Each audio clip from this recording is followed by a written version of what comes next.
You could take it away, Trini. Hi, I'm trying to get back to my screen. I was just reading a bunch of notes here. So, hello, everybody. Welcome to our May edition of the Transportation Advisory Board meeting. We have Michael and Ernan here with us. Let's see, hold on. I'm trying to get back to the agenda. The technical rules, I think those are yours, right, Valerie? Yeah, I'll share those. Let me share my screen quick.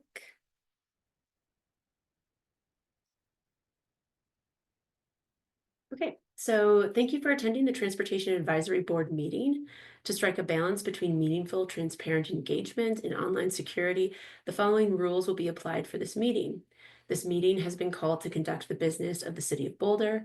Activities that disrupt, delay, or otherwise interfere with the meeting are prohibited. The time for speaking or asking questions will be limited to 3 minutes. No person shall speak except when recognized by the person presiding, and no person shall speak for longer than the time allotted. And if you're joining by phone, you can press *9 to raise your hand and *6 to unmute. Each person shall register to speak at the meeting using that person's real name. Any person believed to be using a name other than the one they are commonly known by will not be permitted to speak at the meeting. No video will be permitted except for city officials, employees, and invited speakers. All others will participate by voice only. The person presiding at the meeting shall enforce these rules by muting anyone who violates any rule. The Q&A function is enabled and it will be used for individuals to communicate with the host. It should only be used for technical platform-related questions. Only the host and individuals designated by the host will be permitted to share their screen during this meeting.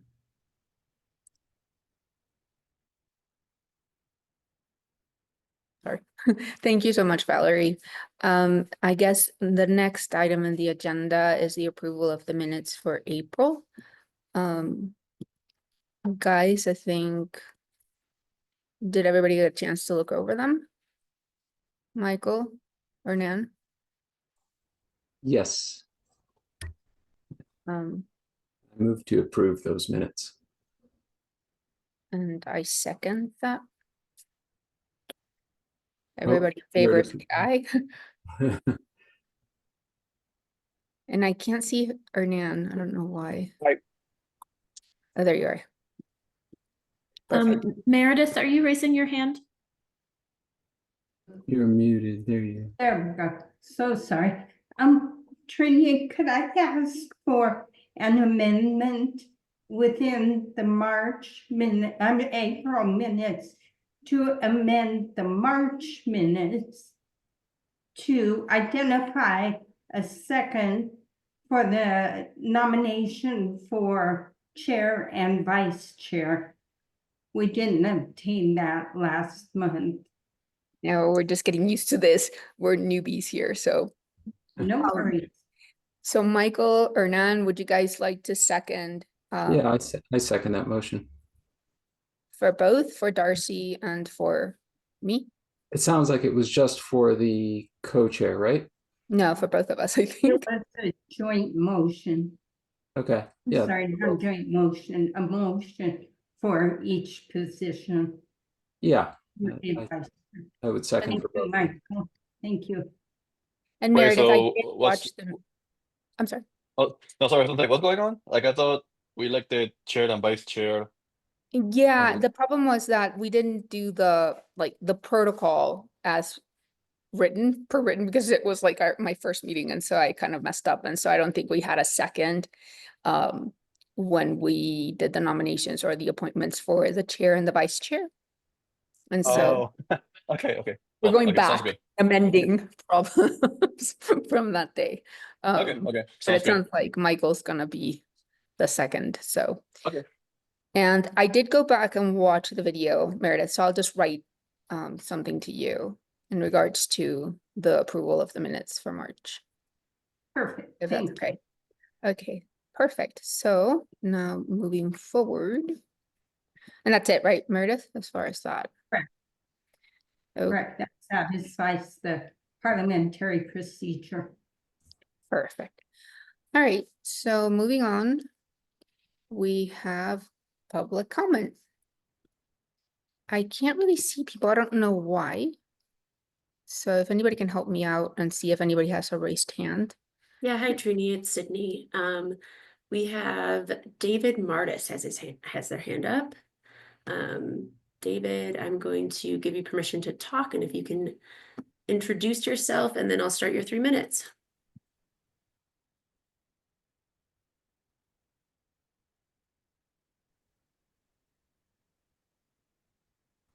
Hi, David, you're still on mute. Okay, better? Yes. All right. My name is David Martis. I've been living in Boulder about 40 years. I've run for TAB. I haven't run in a couple years, but I was a perennial runner-up. So thank you all for your service. And I just had a couple of things that I'd love to see, and maybe it is a priority or stepped up. I'm a transportation omnivore. Would love to see enhanced sweeping of the bike lanes, and whether it can just be a higher priority and or something on like 19th northbound where there's cars to the right. If we could, there's driveways for all those folks. Maybe it's like no parking on the third Thursday of the month and it can get cleared better. That would be awesome. Do you guys have sort of domain over multi-use paths, or is that a different board?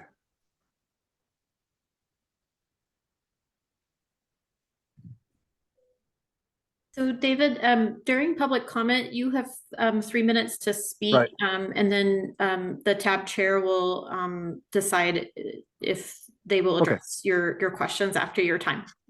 Sure. Okay. And then I guess the other one was in the priority of streets that get repaved. I think it would be awesome to put a much lower focus on, tertiary, secondary streets. And until we have sort of main arterials, especially where there's bike lanes, like think of like 9th between downtown and Baseline going, especially where you're going downhill, like doing Baseline from Chautauqua down to Broadway was great, because where it's higher speed and much greater risk, 9th going towards downtown is pretty rough shape. So I'll not take up any more time. I just, those are things I think about a lot on my bike to improve safety. Thank you. Thank you so much, David. And I think, Valerie, I don't know if you'd like to address those two things. I mean, as far as the multi-use paths, I think we are the people to talk with. And yeah, I don't know, Valerie, would you address that? Because that's more your domain. Yeah, sure. This is Valerie Watson, Interim Director, Transportation and Mobility. Thank you so much, David, for coming tonight and sharing your feedback. The street sweeping, requests are things that we can pass along to our team to take a look at those specific locations that you identified. I think you mentioned 9th Street on the Hill and then also 19th. But we have a recording of the meeting. We can go back and really pick up the comments that you made tonight. And multi-use paths are also mostly maintained by our department, but some are maintained by other departments at the city or the county, depending on the location. So we're happy to go back and take a look at the locations you identified. And Valerie, I think he was referring to repaving, not sweeping for 9th specifically. Okay, yeah, repaving the pavement quality there on 9th. That is, again, something that we can talk with our maintenance division staff and those that work on our pavement management program. Awesome. Is anybody else? I don't see any other raised hands. Wow. Okay, well, let's move forward. So I think we have a presentation that we're all very anxious to see and very excited about. Yes. So the first item tonight is our public hearing and TAG recommendation on our access management and parking strategy, or AMPS item. And so I'd love to invite staff to join and begin their presentation. And I'll just say a couple words. This is a series of presentations that you've heard at TAB, and really another touch point that staff are bringing before they take ordinance changes before council later this spring. So I'd love to hand it over to the team. Thanks, Valerie. Good evening, TAB. It's nice to see you all again. My name is Lisa Hood. I am a principal planner with our Planning and Development Services Department. I'm joined tonight by Chris Haglund from Transportation and Mobility and Sam Bromberg from Community Vitality. And we're excited to bring this work forward for the Access Management and Parking Strategy, or AMPS project. The purpose of this presentation is, and your discussion tonight, is for you all to make a recommendation to City Council on two ordinances, ordinances 8700 and 8696. I know there's a few new TAB members, so some of you may not have seen this background, so I'm still going to go through the background, even though those who have been on TAB have seen this a few times, but I'll try to truncate it a bit. But essentially, the AMPS project is barking dog. The AMPS project is a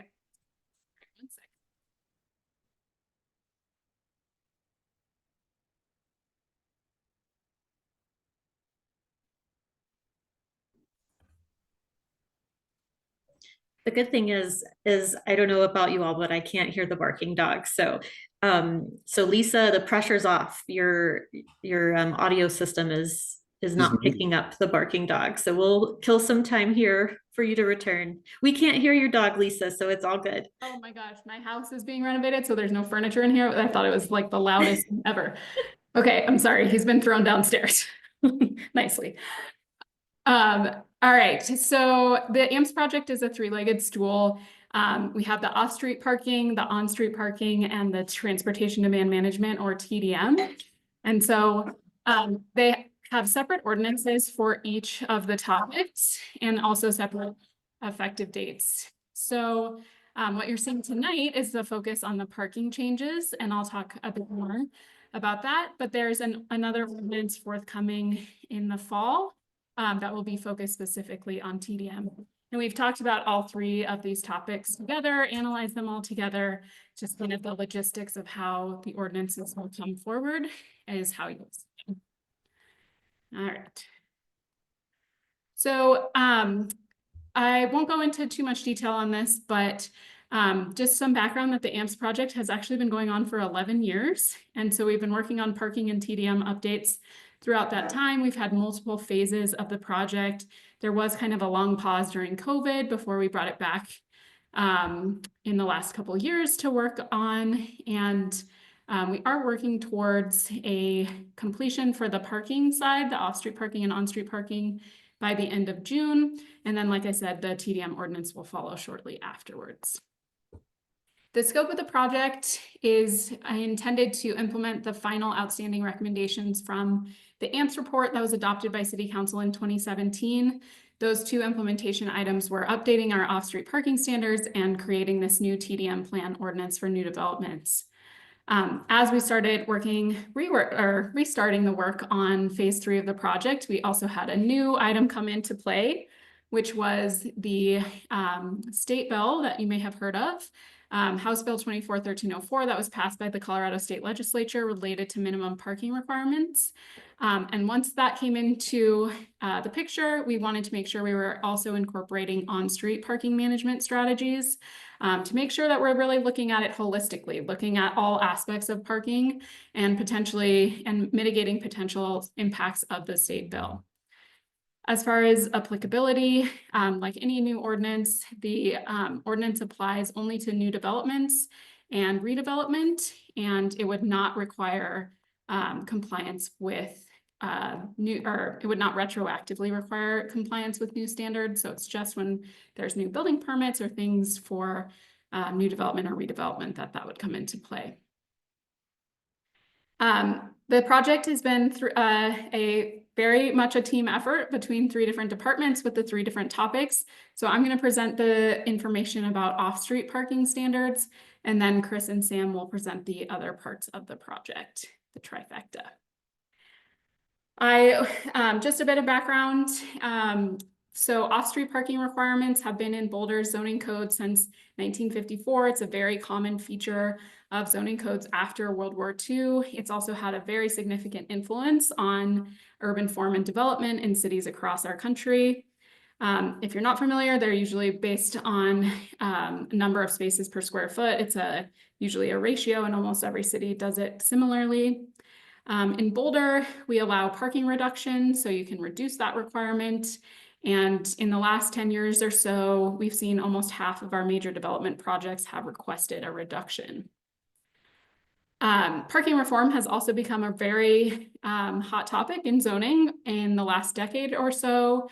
The first major city to eliminate minimum parking requirements was Buffalo, New York, back in 2017. Since then, 78 other cities in the United States have eliminated minimum parking requirements. And states have even been taking note, with 22 states introducing legislation and 10 that have passed legislation. One of those states, as I alluded to earlier, was Colorado last year. So this House bill prohibits jurisdictions like Boulder from having minimum parking requirements for properties that are at least partially within a transit service area. It doesn't apply to all land uses, but it does apply to multifamily residential development and adaptive reuse. We mapped out where the transit service area is in Boulder for the bill, and we estimate that 77% of city parcels are in the transit service area. You'll remember that we talked about this at previous TAB meetings and asked for feedback from TAB and Planning Board and City Council about whether we should move forward with considering eliminating minimum parking requirements citywide for all land uses, rather than limiting it to multifamily and this transit service area. We did hear support for those, and so that's what's reflected in the ordinance before you tonight. As far as timing, part of the reason that you're seeing the two ordinances first, related to parking first, is that compliance with this aspect of the state bill is required by the end of June. And so there is a timeline related to this. And after June 30th, jurisdictions across Colorado that have this bill apply to them cannot enact or enforce minimum parking requirements for those types of uses in the transit service area. We've talked about this before, but there's a lot of alignment with the Transportation Master Plan and the studies that the bill ties or uses as rationale for these changes, which is that local minimum parking requirements increase vehicle miles traveled and greenhouse gas emissions, as well as increasing development and housing costs. We've talked about this in detail as well, so I won't go too far into this, but we've also, over the last 10 years, been doing parking supply and utilization data collection. So we've looked at how much parking there is and how much parking is being used throughout the city for a variety of land uses. And the kind of main conclusion is that across all land uses, there is more parking provided than is actually being utilized. It differentiates based on land uses, but overall, on average, all of them have more parking than it's being used. Another interesting factor that our conclusion that we found is, remember I talked about that there's a parking reduction option that many large development projects will use where they reduce their minimum parking requirement.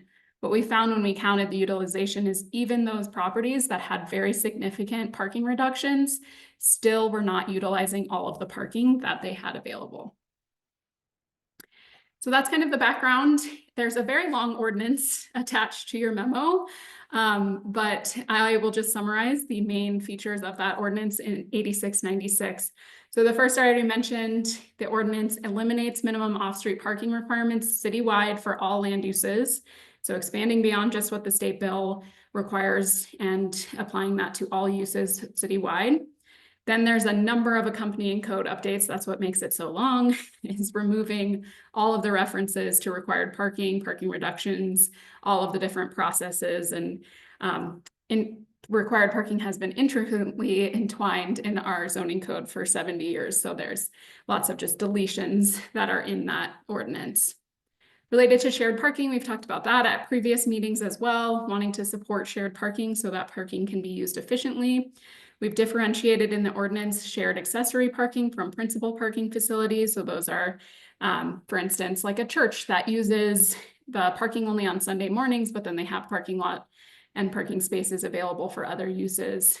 So allowing that kind of sharing to efficiently use space and differentiate that from like a just pure parking garage.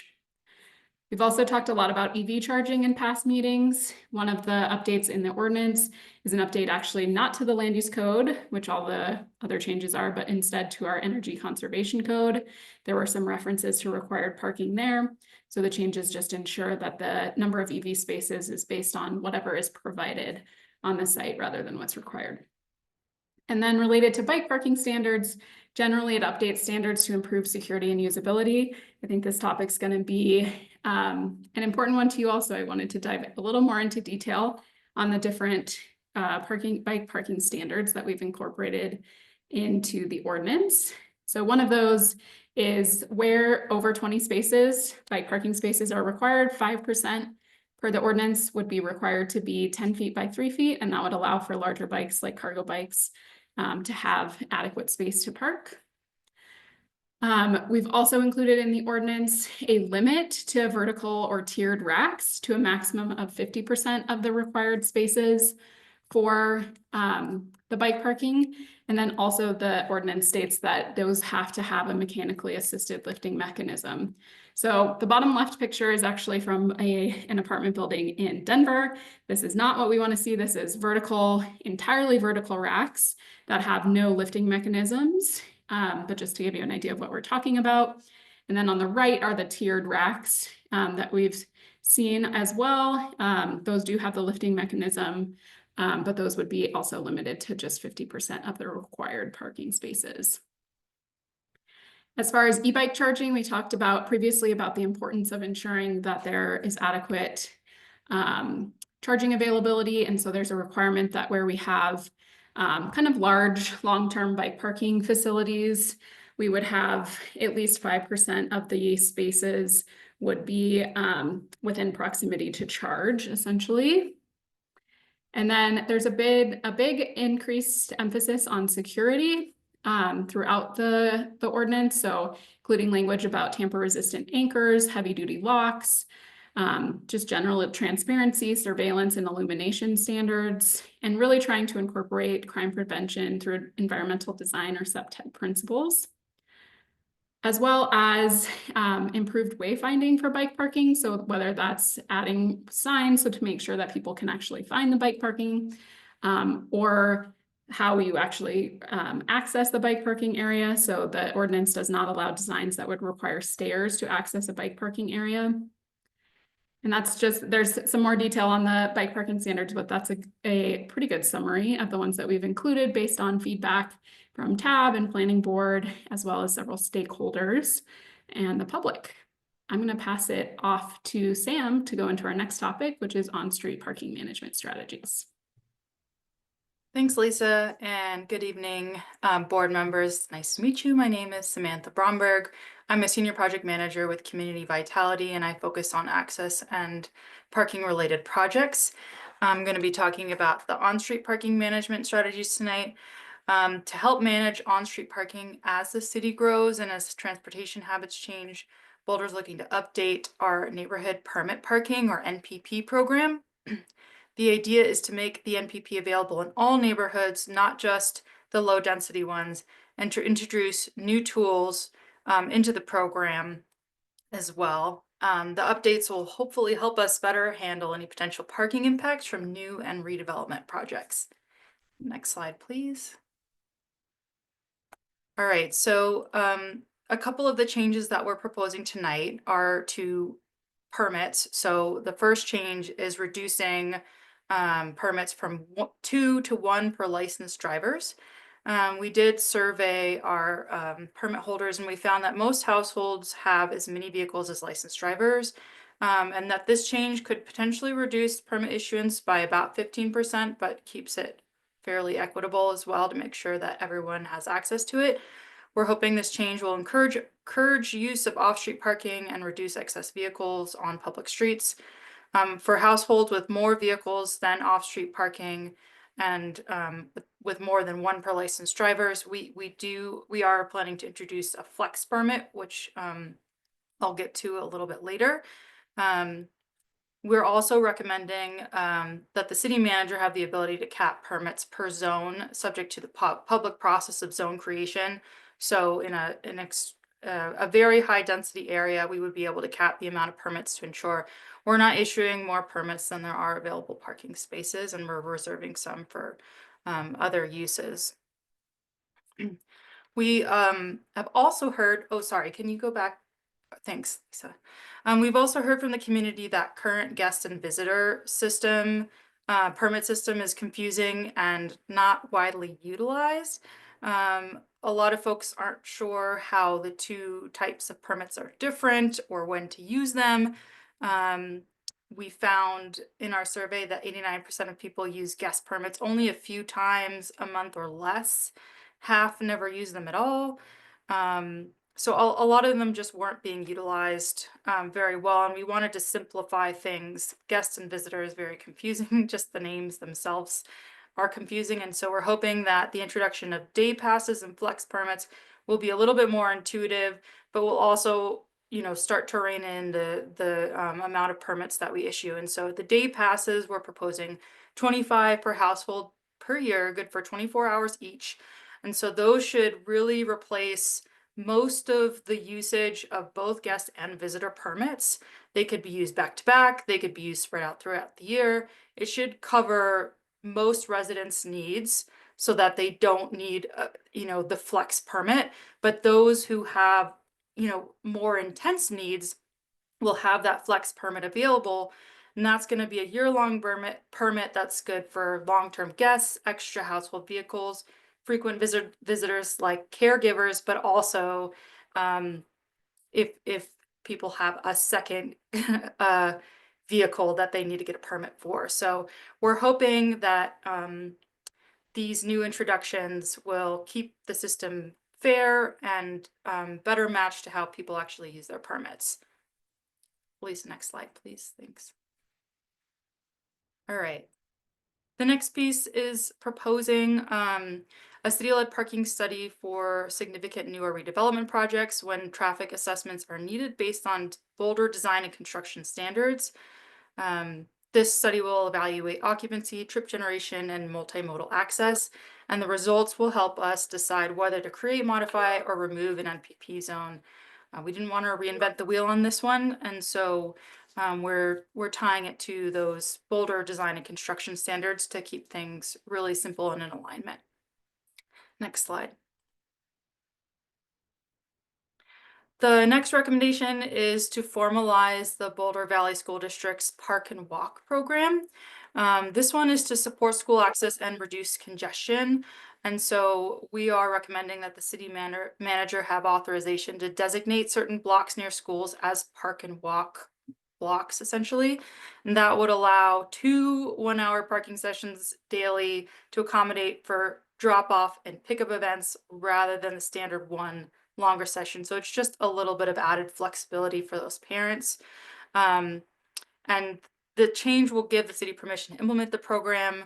And once that has been granted, we can work with BSD staff to determine our approach to implementation. Next slide. All right, the 4th thing on my list is a pilot.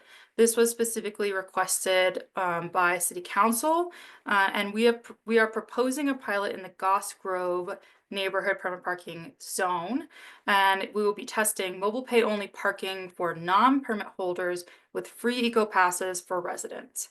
We selected Goss Grove based on its high parking demand, transit access, and housing density.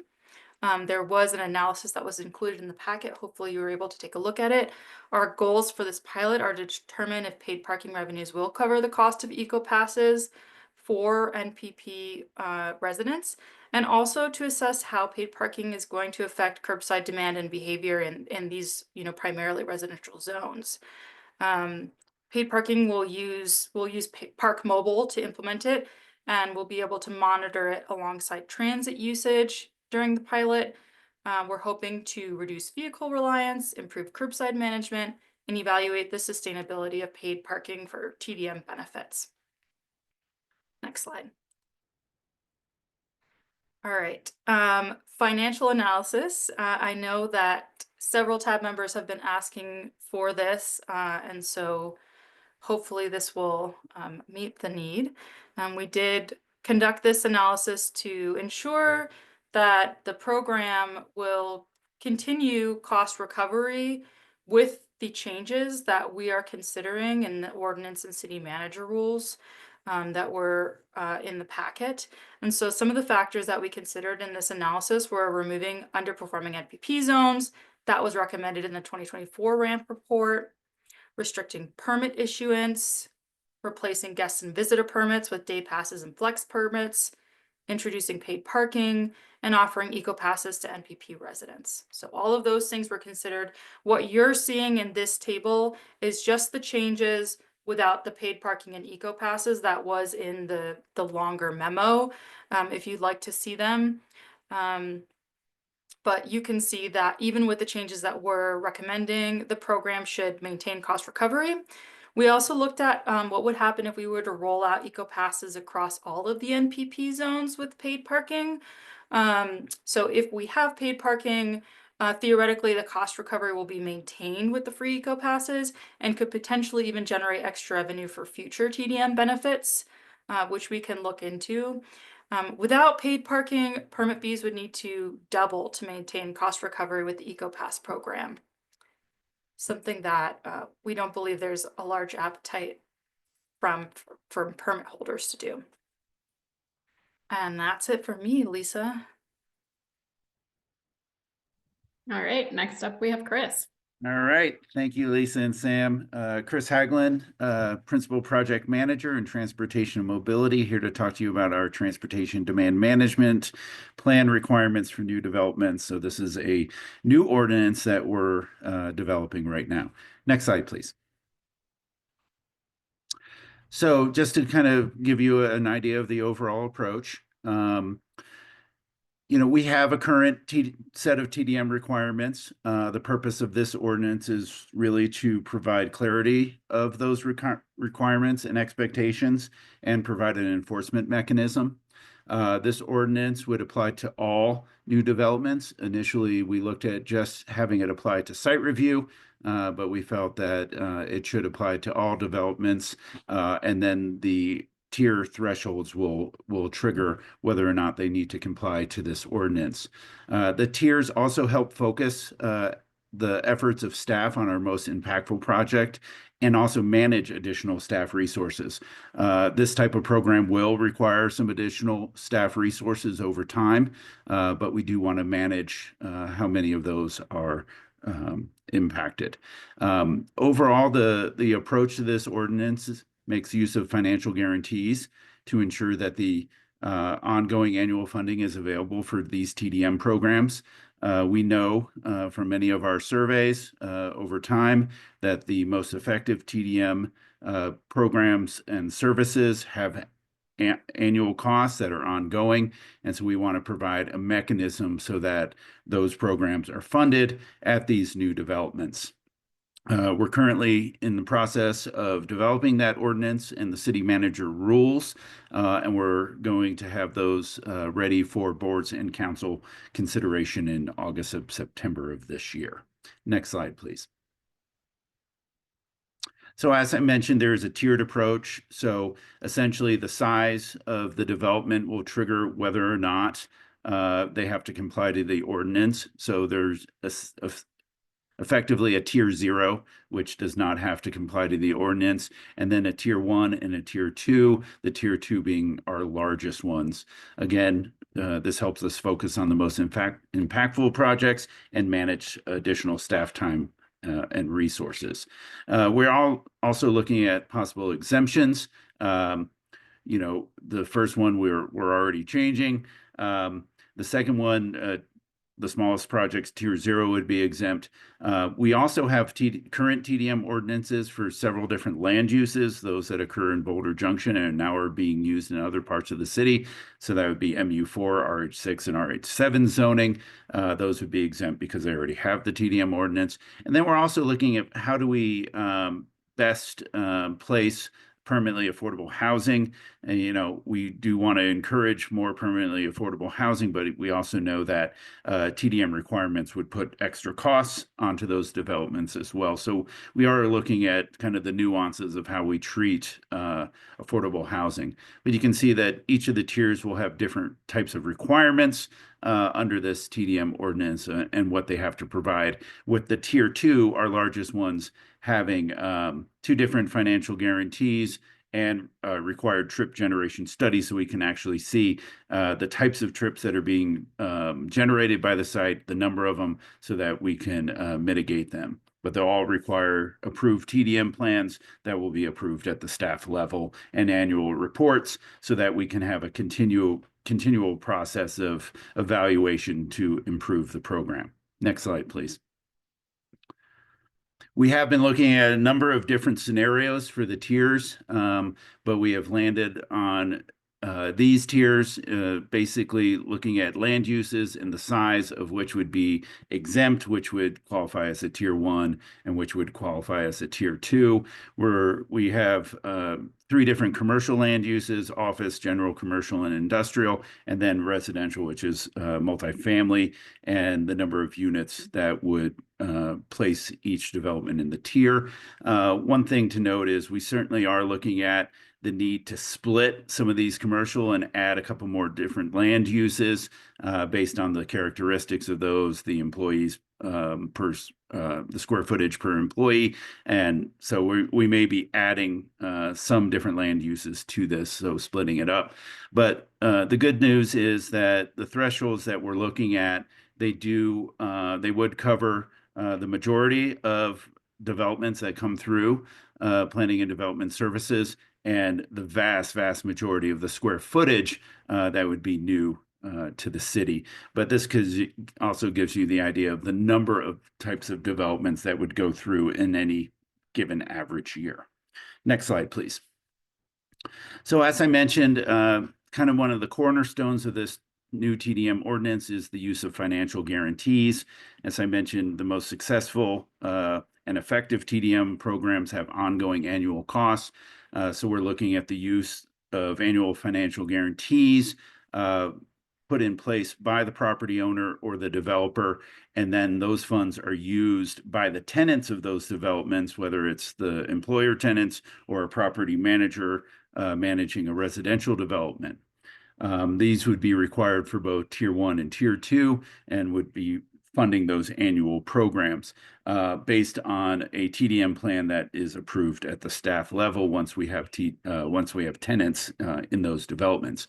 The tier 2, the largest ones, also required to have a remedial financial guarantee. This is another pot of money that is used if those developments are not meeting their vehicle trip generation targets. So you can use a portion of those remedial funds to augment the annual fund so that you can provide more programs and services to those tenants and hopefully get them on track to meet those trip generation goals. The rates of these financial guarantees would be based on square footage as a proxy for the number of employees or the number of residential units. And those financial guarantees would be set at a level to ensure that the types of TDM programs with those ongoing costs would be paid for by that property owner and implemented by the tenants. Next slide, please.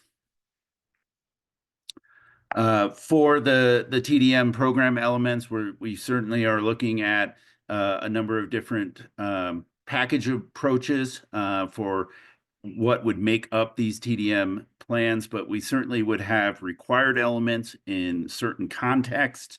Some of those required elements I have shaded here. You know, there are a wide range of different TDM programs, but in certain contexts would require these things like the eco-passes, or if the eco-pass or transit is not an appropriate benefit, a transportation wallet, which adds more flexibility, kind of like a parking cash out program. We could also look at property parking management strategies that's being required. For example, in a residential development, we may require neighborhood eco-passes, but also the unbundling of parking so that people who are car-free are not essentially paying for a parking space they are not using. Next slide, please. We do understand that requiring an ongoing annual financial guarantee is an extra cost burden to our developers and our property owners. But the reason why the TDM ordinance is paired with these other two components of the AMPS program, with the elimination of parking minimums, there is potentially significant cost savings. And we see this cost savings being able to be transitioned to these TDM programs. And you can see here that the cost of building and maintaining parking has soared. Literally, we have development projects where a single underground parking space is costing about $100,000 to develop. So you can imagine a development that reduces 10, 20, 30 parking spaces. There is a tremendous amount of savings to the developer and the property owner, which then can be used to fund these annual TDM requirements. Next slide, please. Just to kind of give you an understanding of the flow. So let's say a project comes into planning and development services. We would look at first the size, determining what tier they are. So let's say they meet a tier 1 development. That would also determine what their annual financial guarantee would be. And we would design an initial TDM plan based on that level of the annual financial guarantee and the type of land use it is. That TDM plan would be approved by staff, but oftentimes there's many years between when a development plan is approved and when it's actually built and then occupied by tenants. So once those tenants are in place, that's a time period where we would adjust that TDM plan, knowing who the tenants are, and make a plan that fits within the annual financial guarantee that is provided by the property owner. That development would be occupied, that TDM plan would be implemented, and they would have to do an annual report to confirm that the annual financial guarantee funds were used and what they were used on. And then we can look at, are there any remedial actions that we should do to adjust that plan to make it more effective? And again, the purpose of these annual reports is also so that we can improve the process and the program over time, adjusting rates, adjusting thresholds, adjusting the requirements to make sure that it is actually mitigating the impacts of development, providing multimodal options, and contributing to our goals. Next slide, please. For the larger developments, the tier 2, again, the size would determine the tier, as well as the annual financial guarantee and the remedial financial guarantee. They would have the initial TDM plan design and approval. Once tenants occupy that development, that plan would be adjusted to make sure that it's appropriate to the context, and then it would be implemented. The key difference in a tier 2 development is that they would be required to conduct by a third party a vehicle trip generation study, looking at the daily vehicle trips that are generated by that site. They would be given a target to hit based on the land use, the size, and our desired reduction. And then we would have an annual report that would show that indeed the funds were spent, what the result of their vehicle trip generation study is.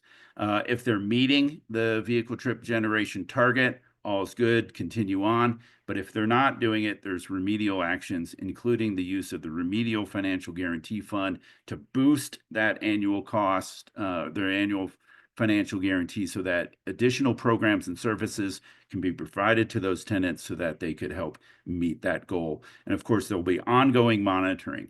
If a tier 2 development is in compliance of their trip generation target for 3 years in a row, then monitoring would switch to a 5-year cadence. Next slide, please. So just a little bit more on that monitoring process for those tier 2. Again, these are our largest developments. They have a trip generation target. They'll have that annual trip generation study and report, again, done by a third party, but using a standard methodology developed by city staff. If in compliance 3 years in a row, the annual monitoring ends and they switch to that 5-year cadence. But if they're out of compliance, then that portion of the remedial fund is used to augment the annual fund so that the TDM plan can be improved, and then a new 3-year cycle would start. Next slide, please. So in terms of next steps, what we're going to do is, based on our public engagement that happened in March, we're going to do some further refinement of this TDM ordinance, looking at those land use designations, possible exemptions, looking at what the best annual financial guarantee and remedial financial guarantees rates would be. The goal is really to provide clarity for developers and property owners of both the requirements and the expectations of the plan process, and also to have that compliance. And now the city would have a method to enforce those TDM requirements, which we really don't have right now. Then we're going to return in the fall. We have dates looking at in August and September for City Council for them to consider our draft ordinance. Once that ordinance is passed, then the focus will shift to developing all the internal procedures, those standard operating procedures for P&DS frontline staff, for transportation and mobility, and for our financial team, which holds and manages those financial guarantees. We'll also develop a property owner and developer toolkit. This will help them understand what the ordinance is, provide that clarity, and then how to develop TDM plans with the assistance of city staff and organizations like Boulder Chamber Transportation Connections. We'll also, of course, have to work on all the external facing TDM ordinance programs so that people are well aware of what the program is and the requirements are on those new developments. And then we'll be looking at implementing that ordinance in 2026. Next slide, please. Oh, and that's it. Back to Lisa. Thank you, Chris. This is our summary slide. So as you can see, it's 3 very complex topics that we've been studying all together. Again, tonight we're just focused on the off-street parking and on-street parking ordinances, but as you can see, there's a lot that's already been done on the TDM ordinance. So you'll get more detail on that in a couple months when we see the full ordinance. But here's some just kind of summaries of the main points that Sam and I and Chris made. And then I have a suggested motion, or I have the key issues from the memo. So first, does Transportation Advisory Board recommend any modifications to either draft ordinance 8700, that's the on-street parking or NPP related one, or 8696, which is off-street parking? And then secondly, does the Transportation Advisory Board want to provide any additional guidance regarding that TDM ordinance? As we've explained, it's currently under development, but it will complement the ordinances that were in your packet tonight. So those are the key issues. I also have the suggested motion that's also in your memo, but I will stop sharing and we are happy to take any questions. Well, thank you so much, Sam, Lisa, and Chris, for this extraordinary presentation. It's very, very thorough and very well put together, and I think it answers a lot of questions. I'll have some feedback at the end, but I would like to ask my TAB members if they have any clarifying questions for you guys. And I see Michael has raised his hand, so Yeah, Michael. I do. Thank you. With respect to the off-street parking, and my understanding of these programs is that one of the principal challenges is enforcement. And it wasn't clear to me how enforcement would happen, or how it would get triggered in a program like this, because like one benefit of having like stickers and things that are visible in a vehicle is that, you know, somebody walking down the street could pretty easily see whether or not that vehicle is permitted to be there. But as I understand it, you'll be going to like digital permitting. And so I'm wondering if there's an opportunity for residents, for example, to type in a license plate number and see if this person is actually authorized to be parked in their area. Hi, Michael. I think that one's for me. I think that's an on-street parking question. Yeah, that's thanks for the question. We actually have gone fully digital with our permits as of last November.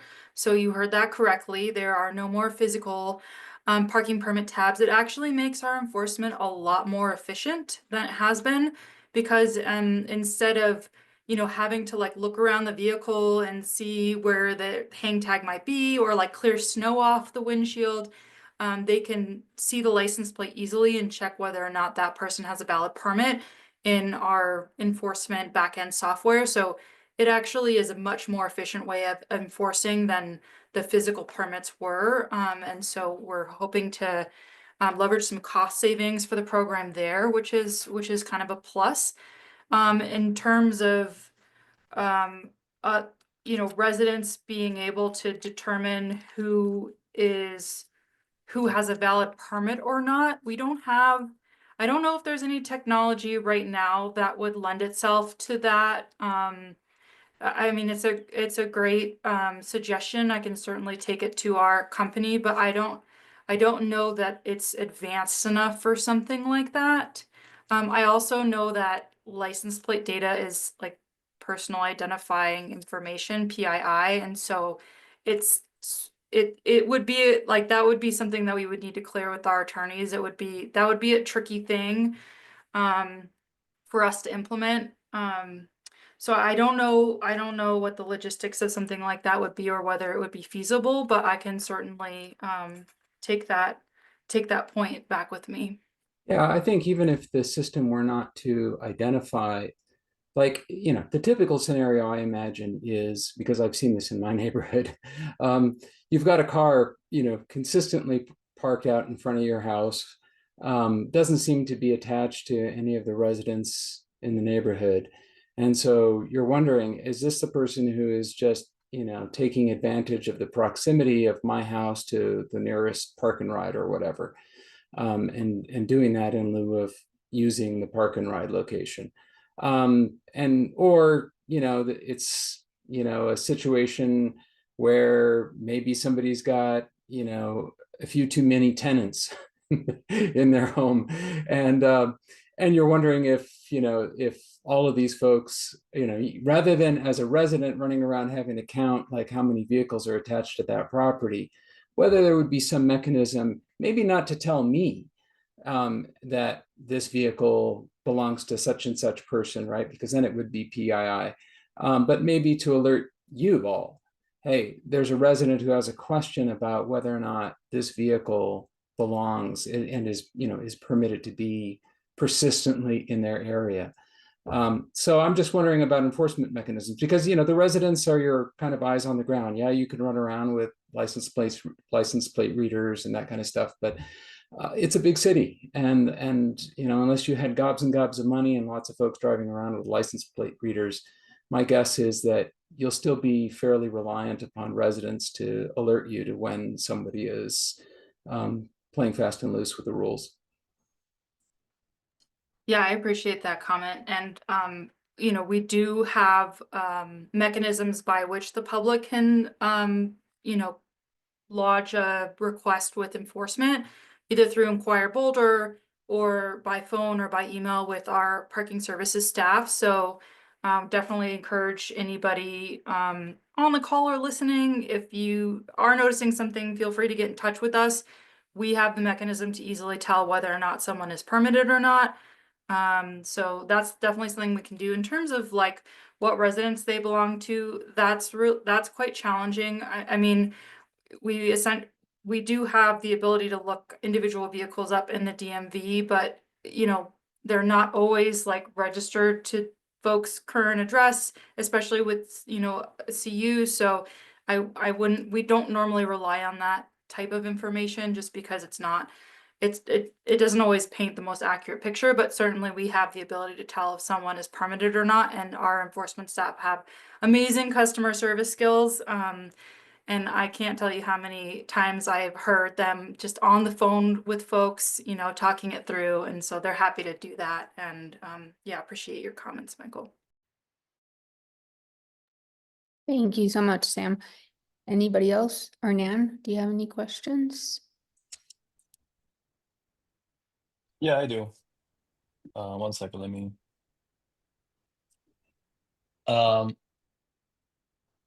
So the first one was about bike parking. I guess it is a more of a technical question, but like how does parking get included in like maps apps, like Apple Maps or Google Maps? Like I imagine, is it just they scan things, or is there like an API, or can somebody submit something? I'd be curious to see how that works. But I feel like that'll be the easiest way to find this parking. Just where do I park? Open the app, and it will be cool if you be able to tell you. I don't know if that's a question for you guys really, and I was just kind of it just came to me when I was listening to you. Um, and the second was I never heard of these permits you guys keep talking about. Like, could you elaborate on those? Like, are they for like just for parking on the street long term? Like before this information, like before this meeting and the information that you sent, like I never heard of them. Like, what are they? Sam, I think both of those questions would be related to you. I think the first one is probably related to like how Park Mobile alert lets you know where their space is. You want to try that one? Yeah, let me make sure I understand. Let me answer the second question, and then I want to make sure I understand the first question before I go back and answer that one. In terms of the second question, yeah, I apologize, Adnan, you're new to Tab and you have not heard all of these terms before, and I probably didn't do a very good job in my presentation of explaining No, them. like So yeah.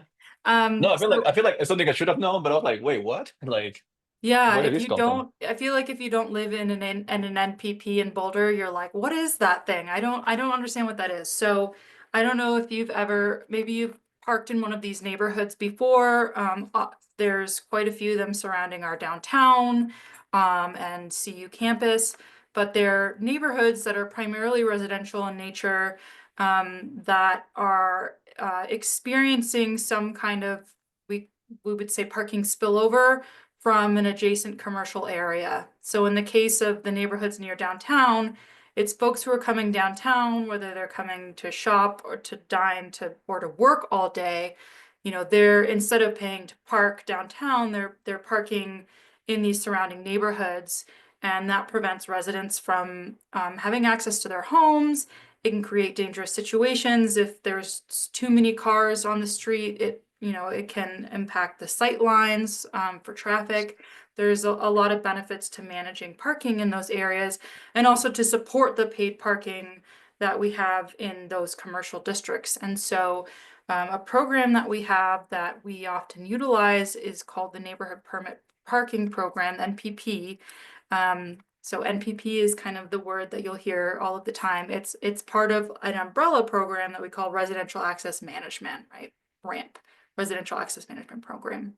And so the NPP, it is trying to provide for all different users. And so for residents, they can purchase a permit, and that allows them to park for longer than the time limits. If you don't have a permit, then you're subject to time limits. And so that's encouraging turnover, so that we are providing parking for the people who are coming in for a short amount of time. We want to be accommodating. We also sell permits for in-commuters in very limited numbers. And then, of course, we have residential, like guests and visitor permits, which are now going to be hopefully flex permits and day passes to accommodate the guests of the residents. And so this program exists so that we can encourage turnover of those on-street parking spaces and accommodate for all different types of users in those areas. It's kind of a tricky needle to thread. It's not like is this like a zoning thing, like single family zoning, or it's more like just certain neighborhoods near campus and commercial areas, Great like question. a special designation kind of deal? Yeah, no, that's a great question. So the way that zones are implemented are that the neighbors petition to be part of this program. They are requesting some kind of parking management, and we do go through a public process with TAB. So you might see that in future meetings. We might be back here later this year with a public process for adding or removing a zone. That happens all the time. We get these types of requests. So, and historically, related to zoning, historically, we only implemented these zones in like low density residential neighborhoods. So that was one of the qualifiers. one of the things we're trying to do with this ordinance and with the city manager rule change is to make sure that this tool can apply to all neighborhoods regardless of density. So we want to make sure that the tool is effective. Everywhere in Boulder, we know that things are changing in Boulder, landscape is changing, and if we are eliminating parking minimums, we want to make sure we have really effective tools in place to make sure that, for example, parking minimums not only does it not create potential impacts on the surrounding neighbor, but also that the TDM tools that Chris Hagelin was talking about will be more effective because folks will be more encouraged to maybe take advantage of, their EcoPass as opposed to, purchasing like a single occupancy vehicle that they keep there because they know it's, they're going to need to get a permit for it and it's not just kind of free parking. No, I'm sorry. You did mention that. You did mention like neighbors can apply, but I Yes. guess I didn't get that part without the context. I was a little confused. Okay, that makes sense. I think I'm good. Thank Okay. you. Did you want to circle back to your first question, or was that sufficient? No, more of a general thought. I mean, if you have some feedback, sure. But I was like, you can see when you open Google Maps, you can see parking. I guess yeah, I use the Park mobile app a lot as well. When I ride my bike, I just park it wherever. There's like, those little loop things. But can you find specific parking through either Park Mobile or Google Maps just for bikes, like what you guys were showing in photos? For bikes specifically. Not that I know of. Okay. I actually didn't know that you could find it through Google or find vehicle parking through Google Maps either. So Yeah, I mean, learning there's like something. a P and stuff. So I was like, oh, I wonder if there's like a, I don't know, BP or some, I don't know. Yeah. Anyway, that was just a random thought. It was like, I was curious, but anyway. No, that's a cool idea. I know Denver uses an app called Spot Hero. And that helps you like find and reserve parking ahead of time. We don't have that in Boulder, but I love the idea of the Spot Hero for bikes. I think that would be really cool. So we'll have to keep our ears attuned. Okay, welcome. And Sam, Okay. I wonder if, like, supporting what Hernan is saying, if there was a way to reach out to Park Mobile, and once these like designated bike parking areas are available, then we can find them, just as the zones you find for car parking. I'll certainly ask about that feature. I think it's great. Yeah, I think it's super cool. Well, thank you guys so much. And I just have one bit of feedback. I think that as you guys move forward with all of these different new innovative suggestions and plans and things, I think education for the public is going to be very, very important. So even people that may be supportive, if they're not understanding where this is going, they may not be supportive. So just having that transparency and the education factor as a priority.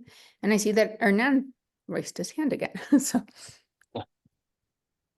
Sorry, so I have one more thing.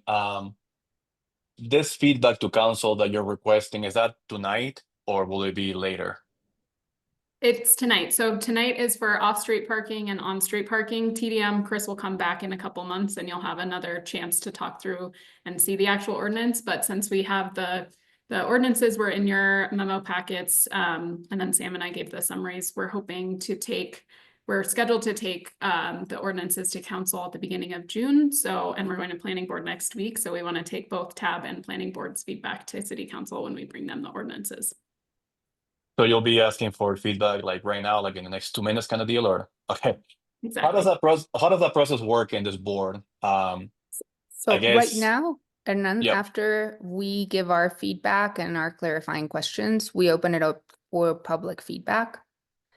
And then after that, that's when we discuss things among ourselves, and then we make the recommendation for city council. Okay. Sounds good. So now, unless Michael has anything further, I'd like to open it up to, oh, he does. I do, I'm sorry. And it's just for, for the benefit of next time when we're going to probably dive deeper into TDM stuff. I am super curious about where you got the square footage measurements in that table, like how were those generated? And I guess I had an associated question to which you may already have an answer about how that system, sounds like it's a fairly iterative system, but how that system accommodates changed uses.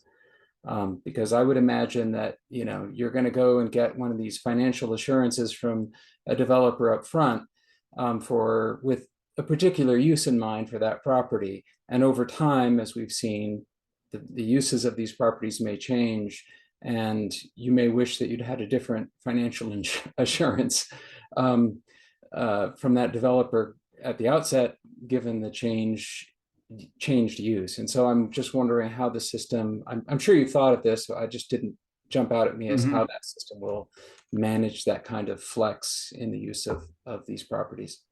Sure. But So you don't have to answer it now. It could be next Okay. time. no, yeah, I can, the first one is really just best practices we looked at ordinances across the country and the thresholds. Almost everybody uses tier approach. Denver, our near neighbor, has a tiered approach. We did kind of start with their thresholds, but then adjusted them for Boulder. And we came up with 3 different scenarios that we'll be taking for consideration.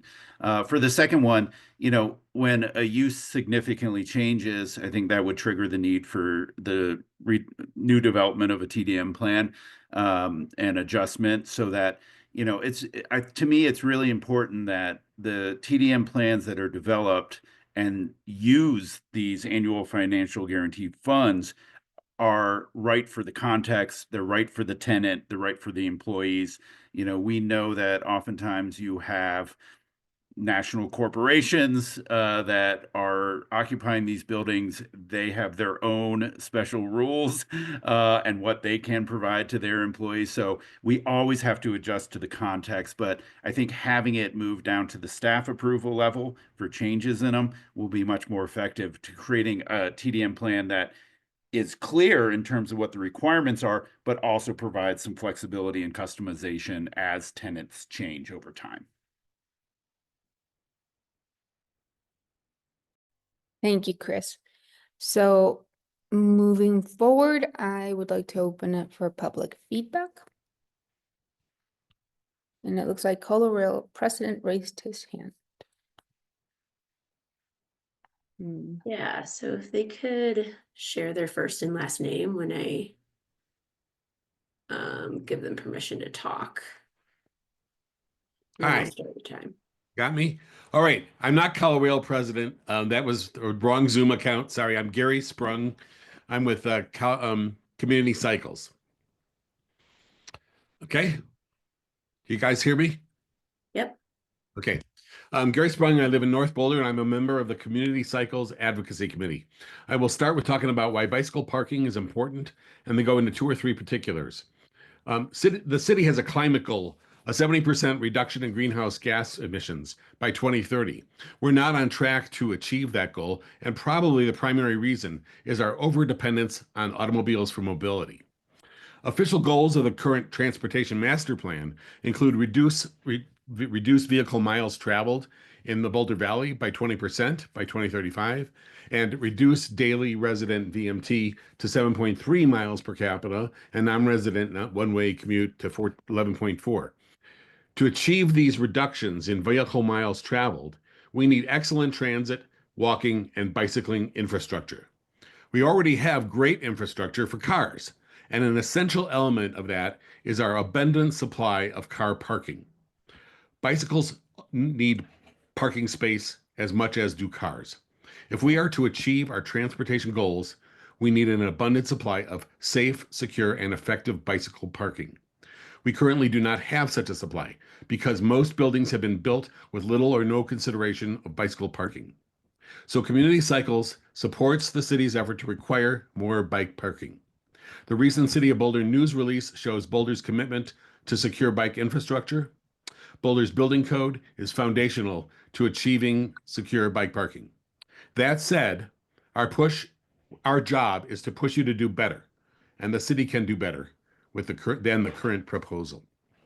Today, we see new building proposals with grossly inadequate bicycle parking. And maybe that some developers are simply unaware of the need or the methods to achieve good bike parking. There's two particular topics. The first is floor area ratio. If bicycle parking is counted toward floor area ratio, then it seems that more bike parking means less housing. We suggest two mechanisms to address the impacts of FAR. One is that the bike parking relates to the car parking spaces. So if we eliminate car parking, perhaps that will free up bike parking area. But also, probably the better approach is to simply exempt bike parking areas from the floor area ratio rule. The second topic is vertical and stacked tiered bicycle storage. In general, Community Cycles does not support them in residential buildings. Vertical and stacked racks can be difficult or impossible for people with mobility or strength challenges.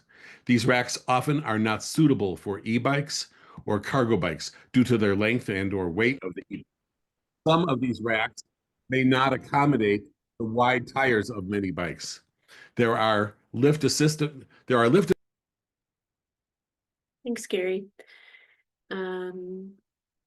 I don't see any other hands for public comment. Oh, Alexi. I saw your hand next, so I will give you permission to talk. Oh. And you should be able to unmute. This is Alexi Davies, Community Cycles. You hear me? Yes. Great. Hello, members of TAB and staff. First, thanks to staff for working to improve Boulder's bike parking code. Got a couple of details that we feel need to be updated. Rack clearances. Tiered racks typically have a ramp that extend out from the rack, and with only a 6-foot clearance per code, this is not enough room for the bike to be easily removed. This needs to be changed. Cargo bike parking. It's great that we have some spaces reserved for cargo bikes in some developments, but they need to be clearly marked with signage so smaller bikes don't take up these spaces. Bike locker dimensions. Bike locker width is too narrow in the code. It's only 24 inches. Many city bikes and mountain bikes have much wider handlebars. Elevators. We are disappointed that the use of elevators are once again allowed for access to long-term bike parking. Have you ever used an elevator for your bike? If they are allowed, they must be a minimum specification of size for the elevator. Last two things are future work items that TAB and staff support is needed to make happen. Off-street bicycle parking requirements. We're glad PNDS is considering a utilization study to determine the quantity of racks needed at new developments. Some off-street bike parking requirements appear quite insufficient. We need to work together and make this an upcoming staff work item. And lastly, retroactive application of code. Most bike parking spaces at commercial and multi-unit residential properties in Boulder do not even meet the existing code, assuming the site even has racks. There needs to be a phased-in retroactive application of bike parking code if we want to make any progress on this issue. At the October TAB meeting, it was in scope.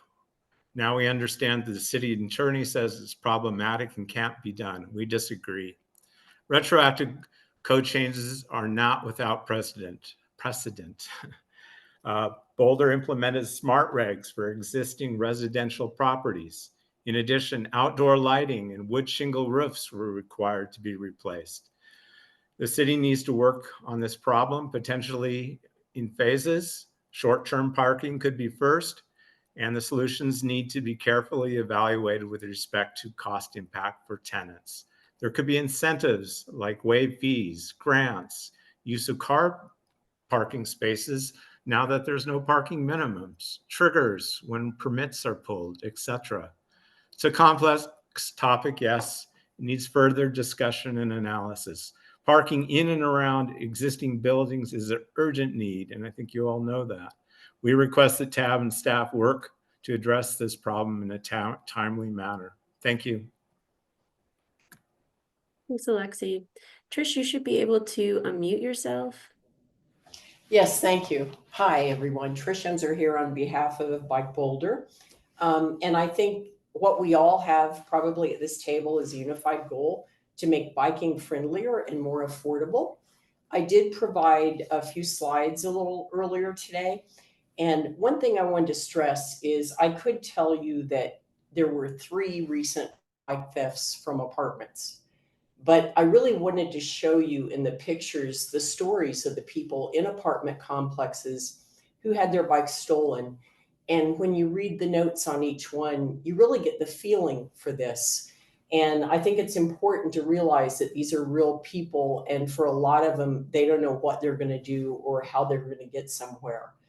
I'd also like to let you know that it's only been recently that law enforcement, including the DA's office, has admitted that organized bike trafficking is occurring in Boulder.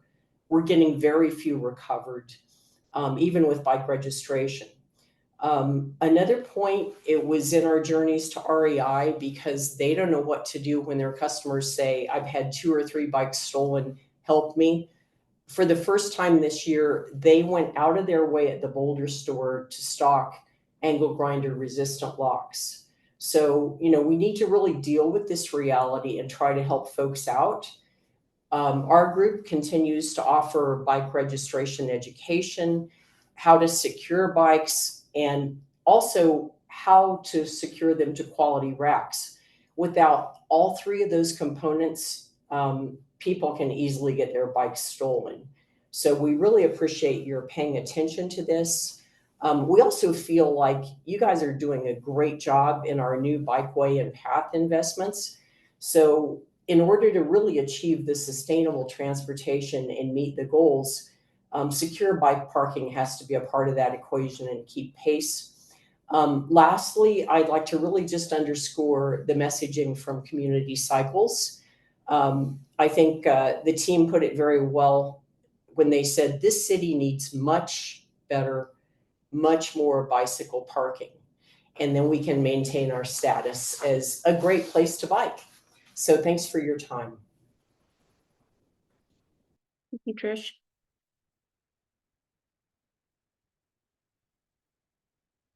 I do not see any other hands. I thought there was someone else. No. No. Okay, then. So TAB members, do you guys want to engage in this discussion so we can move forward? I mean, I think Community Cycles does bring up some really interesting and great points to consider moving forward. Michael, do you have anything that you'd like to add to that?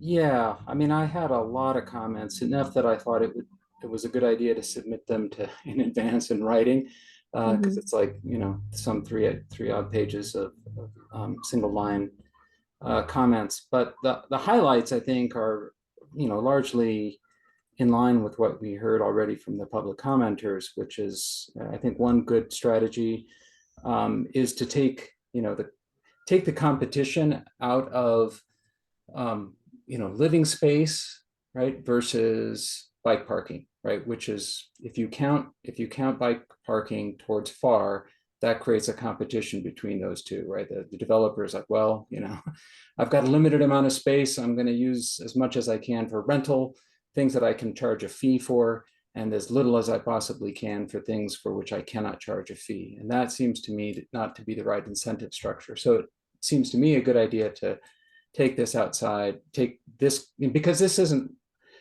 bike parking is not, it's not living space, it is storage space. So it feels to me like that shouldn't necessarily count towards FAR.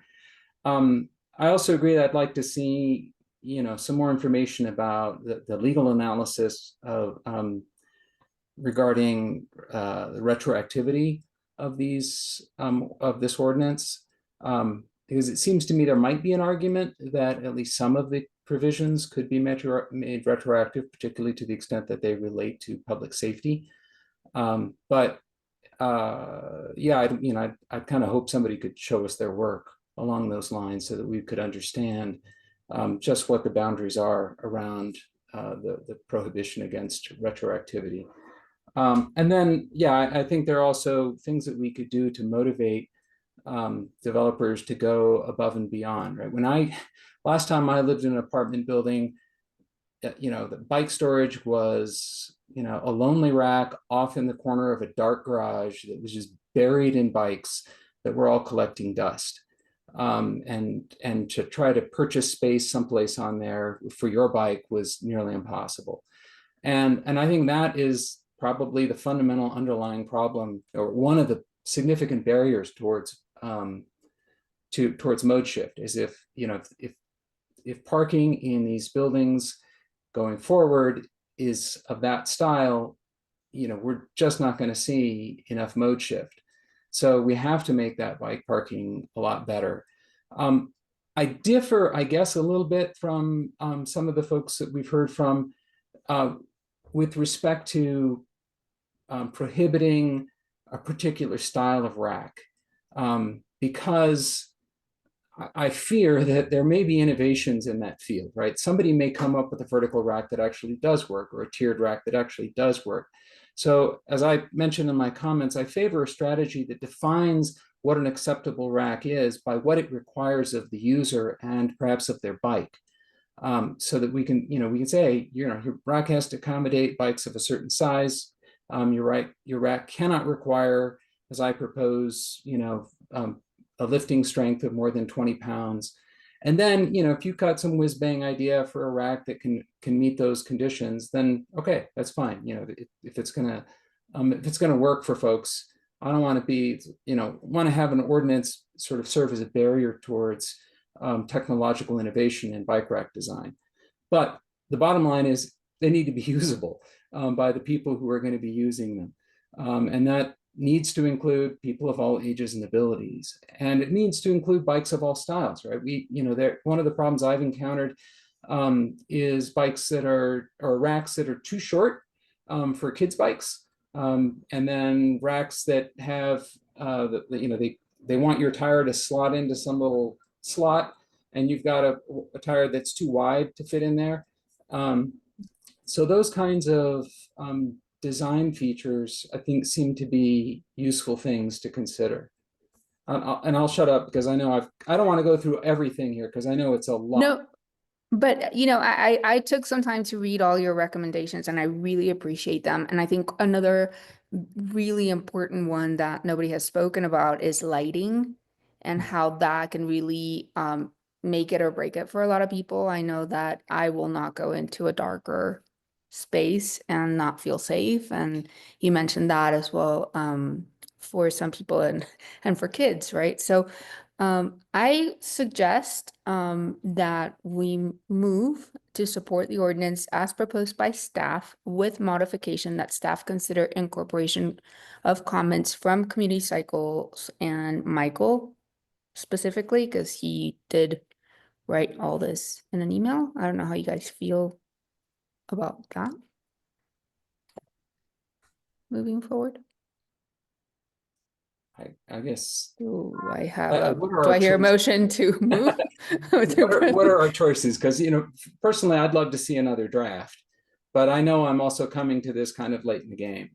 I'm a newly appointed member, and this project has been going on for 11 years, and you've got deadlines that seem like they're in the very near term. So maybe Valerie wants to speak to that. Looks like. Yeah, if that's okay, Trini, I think hold that thought for a moment. I do think that there are a few technical considerations that staff could address right now, and then that would allow you to parse out which you would want to fold into the motion that you just proposed. Would that be okay? Absolutely. Please. I'll hand it over to Lisa. Yeah. Yeah, thanks, Michael. Thanks for your detailed comments. I did go through every single one of them and even talked to our engineers about several of them. So based on the ones that you brought up tonight, so the relation to floor area ratio, it's a great idea. It's not within the scope of this project. We actually have another work program item that is to analyze all of our floor area ratio regulations. And so that would be probably the more appropriate place for us to consider that as we're thinking through all the other items that relate to floor area ratio, but it's certainly something we can consider down the road in that other project. Related to fees, that also has been brought up by our engineers, and I think is something that we could tackle with Chris's section on TDM, because we also talk about unbundled parking, and so it's essentially the idea of unbundling bike parking.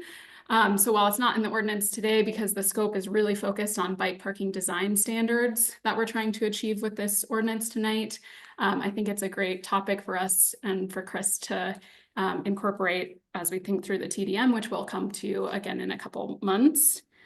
Related to retroactivity, I think it was noted that we talked about it in October. We've talked about it in January. In January, I think it was January or February, we went to council tab and planning board and confirmed that we just didn't have the ability within the scope of the project and the deadlines to really study the retroactivity component of it. It's something that's been coming up in several projects at the city recently. So the city attorney's office is researching retroactive application of requirements. And so we would have more on that in the coming months, but not with these specific ordinances. And we have heard that that's an important thing that's come up every time we've talked to TAB and related to this project. So we're committed to looking into that further. I think the other, you talked about not prohibiting a certain style of rack and having other standards. One thing that's a little confusing about our bike parking standards is we have bike parking standards in our land use code, and then we also have a lot of the more detailed design requirements are in our design and construction standards. And so I can point you to the various sections of the design and construction standards, but I would say the vast majority of the comments from in writing are already addressed in our design and construction standards, like clearances, and we have an option for other style of racks as long as they meet certain requirements. So essentially exactly what you were saying, where our engineers can review any style of rack, and as long as it's meeting these certain criteria, it would be allowed regardless of what style it is. And then related to lighting, there is within the ordinance, there is a requirement for adequate lighting of bike parking areas. And then what we've added is an adequate, ensuring that there's adequate lighting for the path to get to the bike parking area. So you're not walking through like a dark and scary place to get to the well-lit bike parking. So I think a lot of those comments have been addressed either in the ordinance or are addressed somewhere already in our code. And I apologize that when you get it in the memo, all you see are the sections that are being changed. And so it doesn't highlight other sections that we already have, but I'm happy to follow up with kind of like a point by point and point you to the sections of the design and construction standards that are addressed. And if I missed anything, let me know. Well, unfortunately, there is a lot more in the comments that I've provided, and so. And it sounds like maybe some of this stuff, it sounds like maybe I need to look at other standards that are articulated elsewhere that I haven't had a chance to review. And so, yeah, that kind of, at least as a decision maker, kind of puts me in a pickle because I haven't seen those things. I am curious, for example, about the fees. So it sounds like you're imagining a different process to evaluate, using the TDM process to tackle the fees that might be assessed. And I'm wondering if what would that look like? Or what might that look like? Because what I'm proposing as a change here would create an incentive, I think, for so again, it's not in this particular case, it wouldn't be mandating an upgrade to existing parking, but it would create an incentive for a developer to upgrade their parking so that they could then charge a fee if they wanted to, like for reserved parking. And how would that work in TDM land? Yeah, I might have, I'll bring Chris up, but I might have misunderstood when I read it, but I was tying it very similarly to unbundled vehicle parking when I read it. Chris, do you have other ideas? You know, it's kind of hard for me to comment right now. I haven't really thought about that proposal of you know, cost for bicycle parking. So I would need to do a little research and better understand some of the possibilities and options. Yeah, so it's hard for me to address right now. I think, you know, what we've said in some of the TDM programming for these new developments would be, you know, how do we incent them to go above and beyond what is required by code and have that as part of their TDM plan. So, and that's something that we look at right now, anyway. So I think there is a way to do it, but I'm just not exactly sure, and I would need to do a little research on that.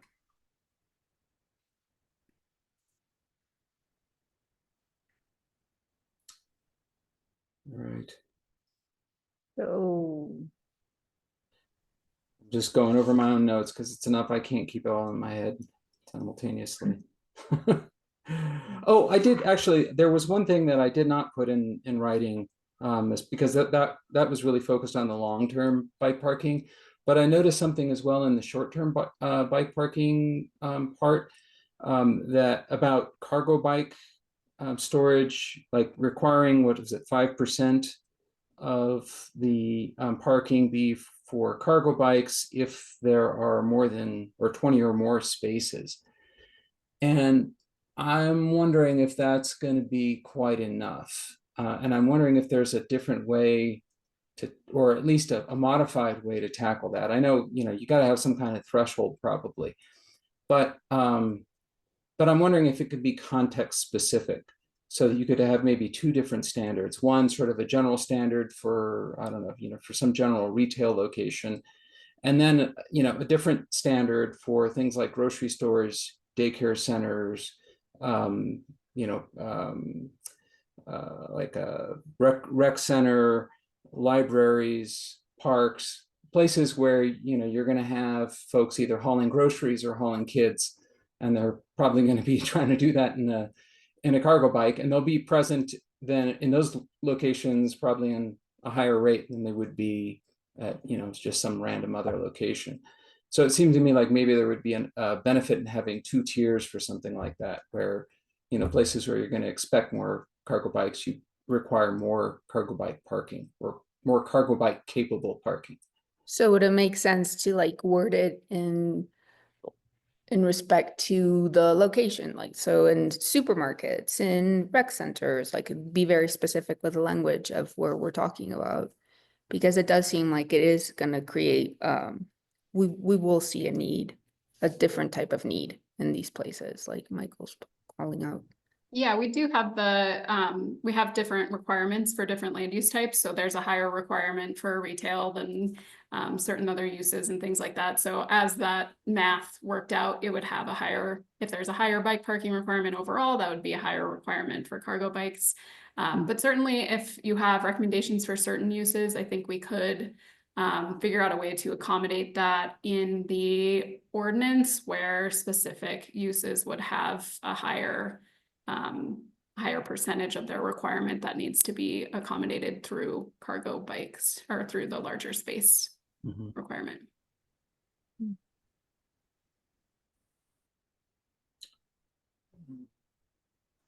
Well, let's see.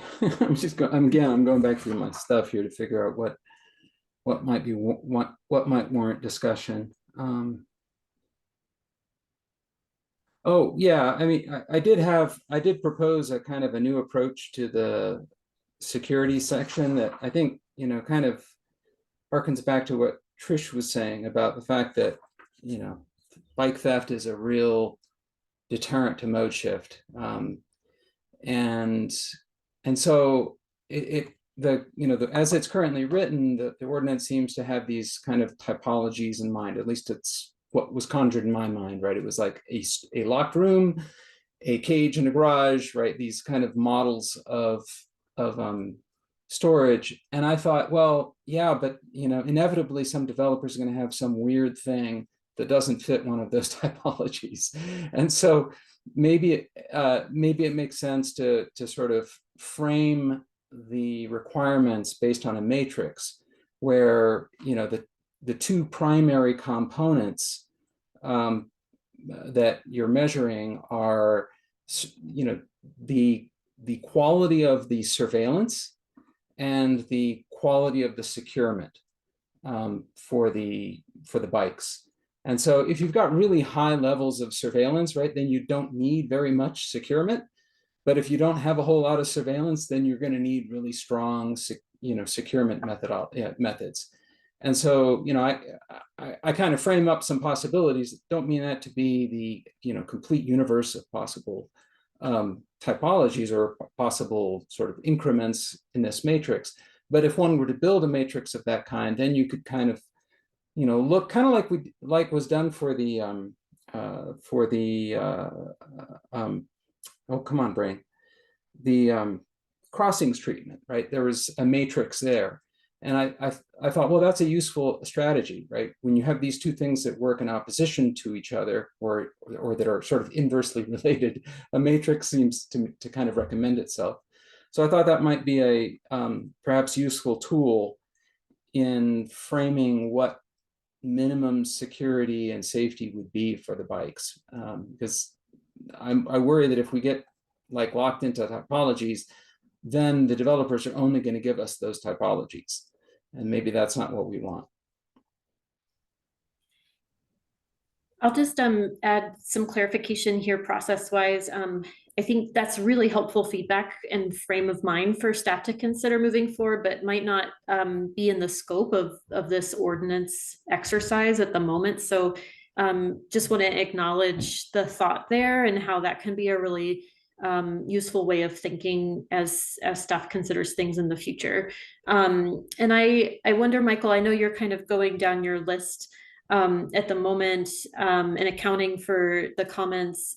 We can also kind of when we get to the end of this part of the discussion, staff is also happy to just clarify what is not already addressed in existing ordinance so that it helps with you all in crafting your motion language.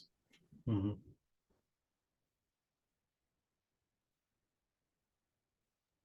Thank you, Valerie. I think that would be super helpful. So, how do we move forward at this point? I mean, I'm sorry, this is the first time I've ever done this, so I just want to respect everybody's time because we're already behind a little bit.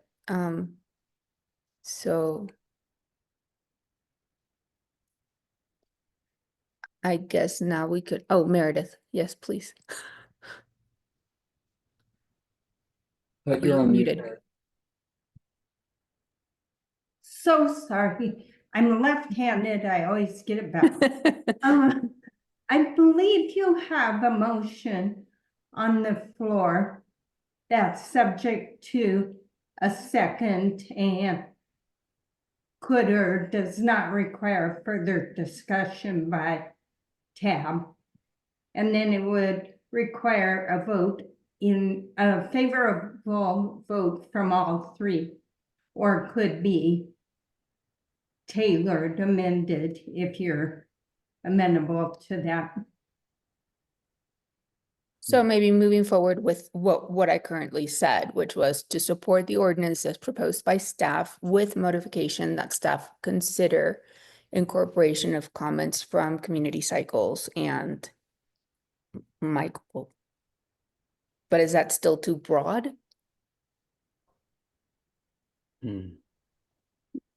Or would that suffice? Meredith, are you referring to the proposed motion language in the memo or to the verbal motion that Trini made? That I just made. The verbal motion that Trini made. Yeah. Okay. And so it could be seconded or it could be amended by whomever from TAB. I guess. Is there a second? I guess. Well, what I guess what I'm struggling with is that there are a lot of things where, I haven't seen the ordinances that are addressing some of the issues I've raised. There are some issues like elevators that we haven't even touched on. I'm not sure what the process is to, to sort of go through these things and try to figure out if there is an answer to some of these challenges. So I don't want to be obstreperous, but at the same time, I feel like I'm being asked to make a decision with a little bit too little information. Right. So maybe this would be a good time for staff to go through kind of comment by comment, just so you all kind of have a go or no go on what can be included in your motion for as an amendment, as Meredith described earlier. Yes, I'm happy to do that. Let me pull up. So Michael, I'll start with the beginning of your comments. So we have a definition. You talk about defining long-term and short-term bike parking. We do have definitions of long-term and short-term bike parking that are already in the ordinance. Those are in 996. They don't talk about specific hours, but we've had them for 10 years and they work relatively well based on conversations with engineers. Then you talk about organizing the ordinance, kind of to the point that Valerie made. It's not really within the scope of the project today to reorganize everything. If I had my druthers, believe me, I would reorganize all of 996 because it was drafted in like 2005. But we've done other code cleanup and reorganization projects that hopefully we'd be able to tackle. But because, as you can see, it's a really complex project with off-street, on-street parking, TDM. So we did have to kind of draw a line somewhere. So it's not ideal organization, but I'm happy to talk organization anytime of ordinances because that's what I nerd out on. Then you have quantity and composition. You talk about the quantity of bike parking and the ability to require more. Kind of fundamentally, that's just challenging with zoning. We set minimums and set maximums. And so property owners have to be able to expect what their requirement is going to be. While we have some reductions and ability to reduce requirements, the idea of kind of just requiring more is challenging to do within the framework of zoning. Well, can I ask a question about that? Yeah. Right, Yeah. because very often I've seen enough city ordinances and guidance documents at this point to see that there's very often provisions in there for the exercise of engineering judgment, and this seems to me akin to that, right? If you are looking at a property and notwithstanding Table 9, you can see, right, that because of maybe where it's located, that what Table 9 would require by way of bike parking is going to be manifestly inadequate. It seems to me that that's an environment or a situation where in any other context, you would all sort of rely on engineering judgment to say, actually, yeah, the default is 4, but in this particular case, we're going to need more. I don't see that as zoning per se. It seems to me like it's an engineering question as to how much parking would be needed in a particular location. Am I missing something there? Yeah, well, no, I don't think you're missing anything. But I think that our engineers are the ones that review our bike parking, and in kind of giving comments to developers and working through development applications, they will try to push on, hey, we think this actually needs more parking, but really the letter of the law is the minimum that people have to meet. So staff is always working to try to improve projects, but there is really just the legal limitation of what those minimums are. And I think we've talked a little bit about that. What this project has also brought up is a need for a bike parking utilization study for us to understand if our requirements are meeting the mark or if they're too low or too high. Kind of like what we did with vehicle parking. And so we're really hoping that that can be on future work plan where we actually go in and see how much bike parking is being utilized so that we can tailor those requirements so that they're more accurate if something's way too low or way too high. Well, let me ask another question. Would you have a mechanism? So again, what I'm talking about is, let's just hypothesize, I don't know, a coffee shop, right? A coffee, if you had articulated standards for coffee shops, I'm not saying that those are in there, but if you had standards, a Table 9 element for coffee shops, right? There's going to be a coffee shop at the Table Mesa Shopping Center, right? And then there's going to be a coffee shop in downtown Boulder.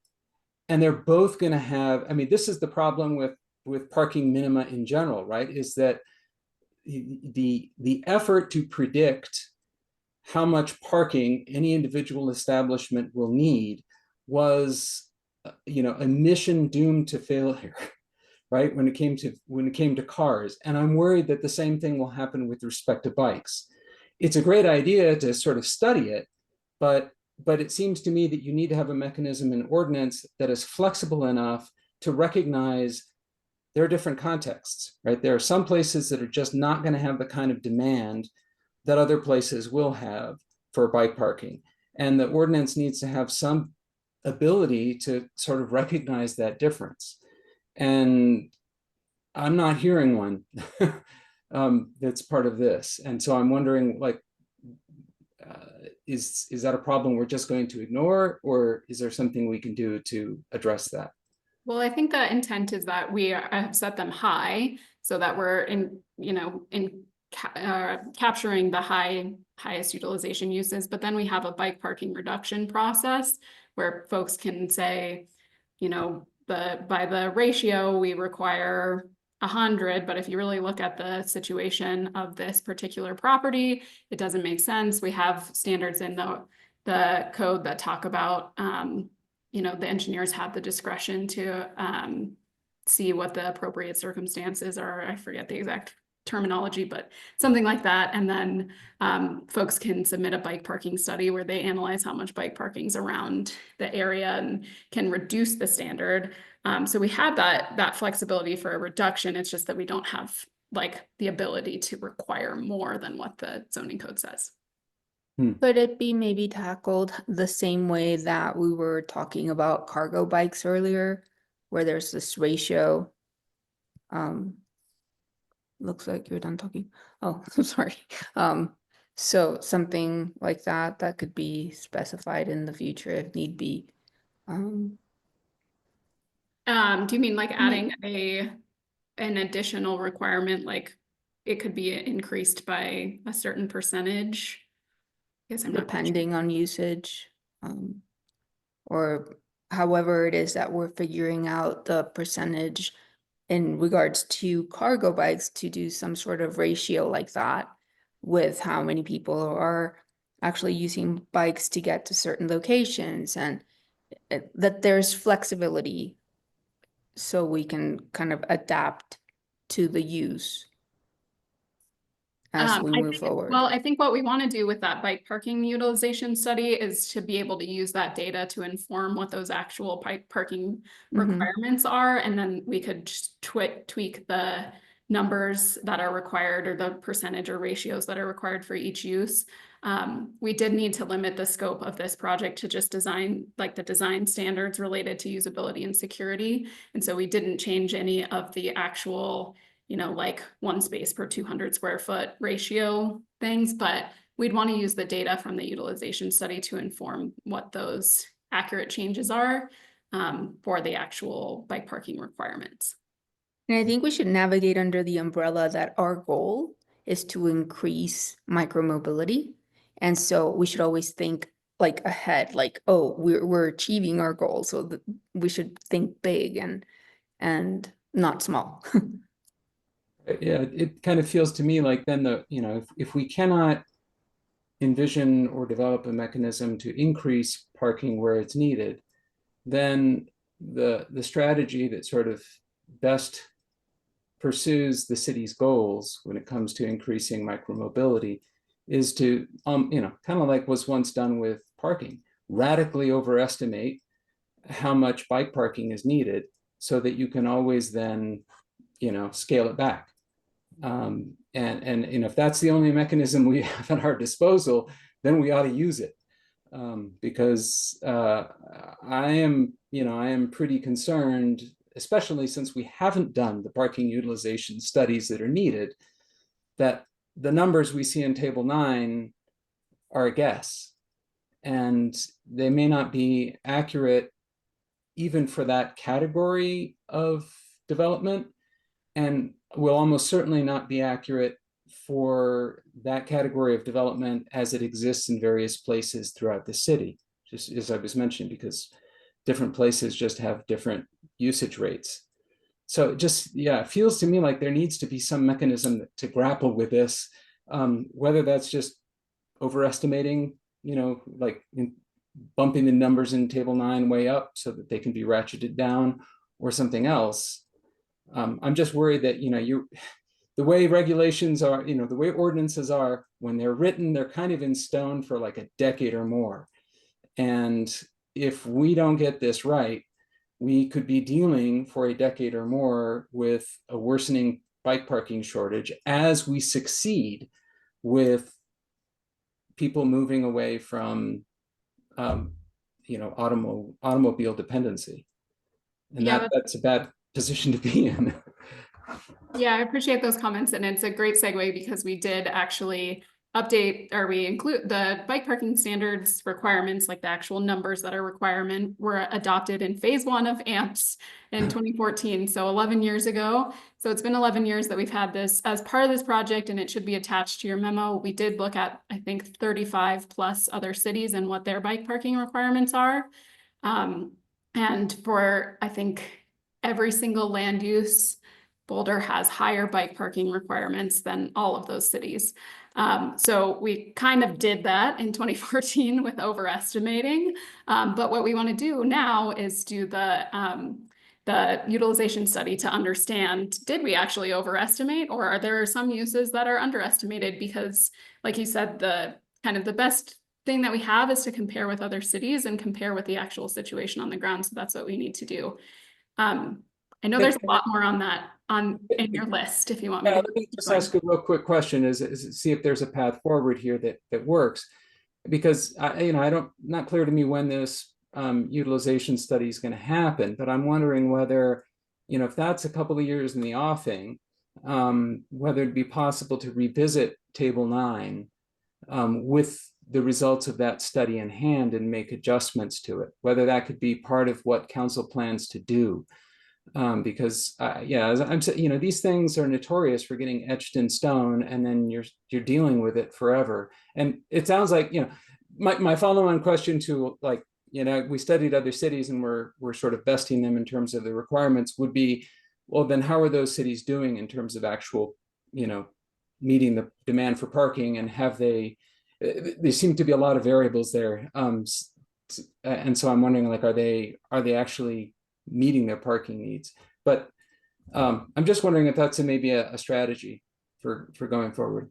Yeah, absolutely. And I think that is the plan. So I know we've had many questions throughout this project of why we would not be changing the bike parking requirements, the ratios. And we really, again, needed to limit the scope to design standards and tackle that with this project, because there are 70 pages of ordinance changes plus on-street parking plus TDM. And like you said, it's a complicated issue where we'd really need to spend a lot of time analyzing our utilization, our actual numbers, how it's working in other cities. And so it really begs itself to be a separate project.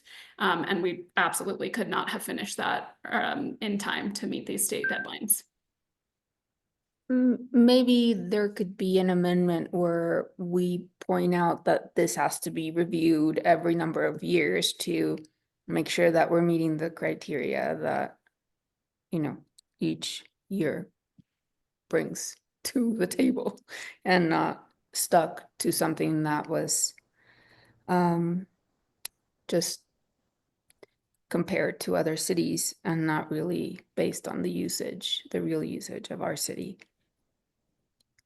Yeah, I think that'd be a great recommendation. Planning board often will just put in their recommendation, like things they want city council to make sure that gets put on a future work plan. So are we feeling comfortable with the list? I don't know if Lisa, you finished entirely, but that will help you kind of parse these out. Yes. Do you want me to continue with the list? Michael, for your comments?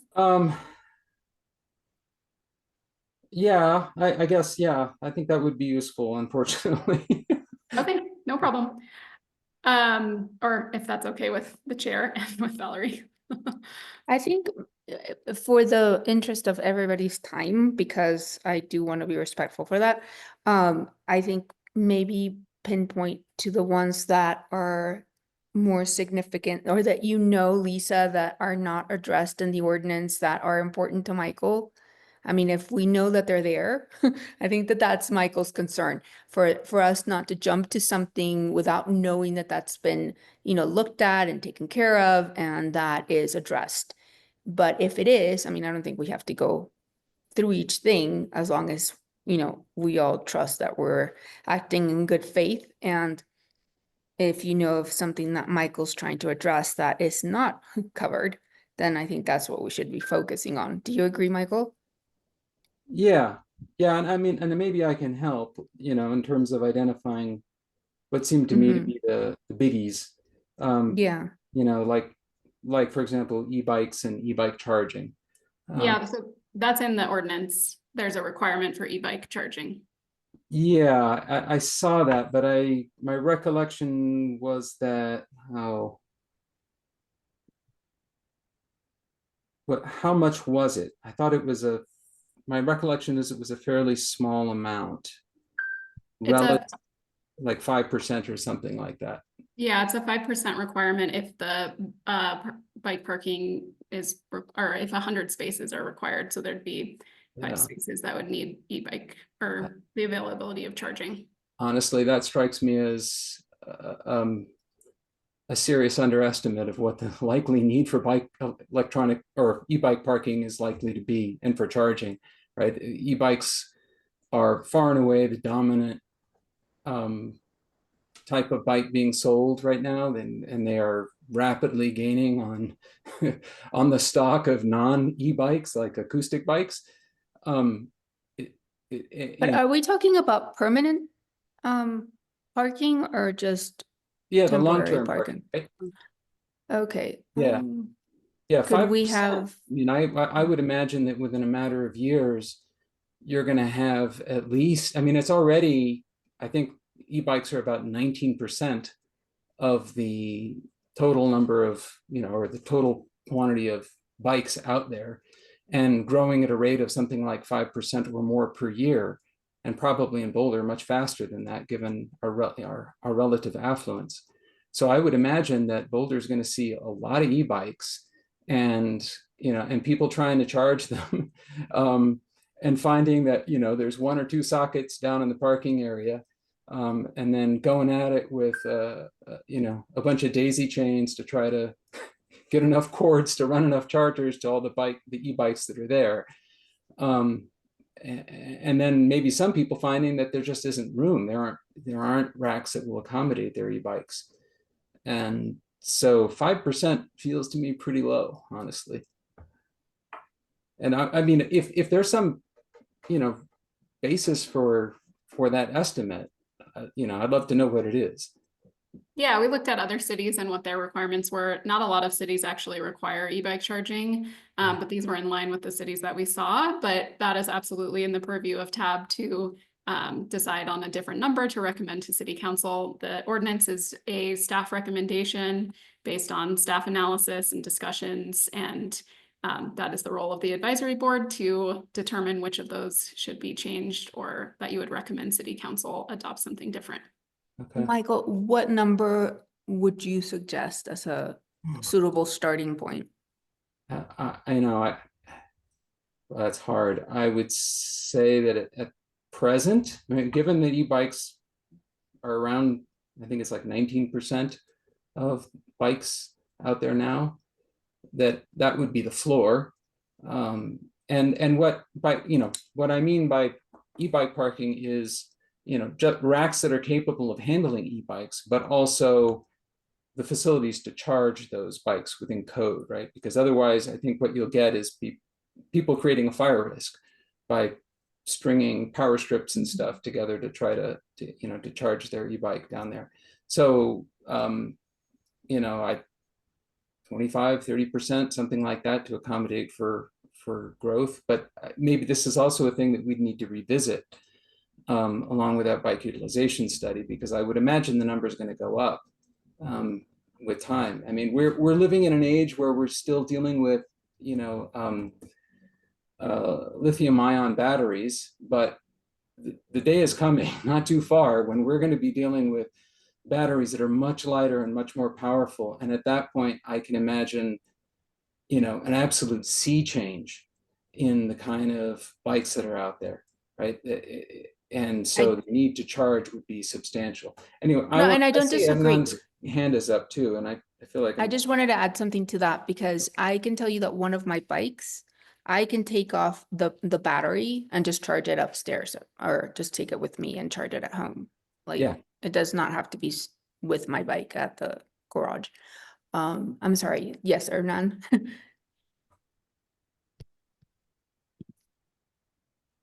Okay. So more than feedback, I have questions because there's still a few things I don't understand. And I know we've been discussing a lot, so I kind of want to just circle back to a few things.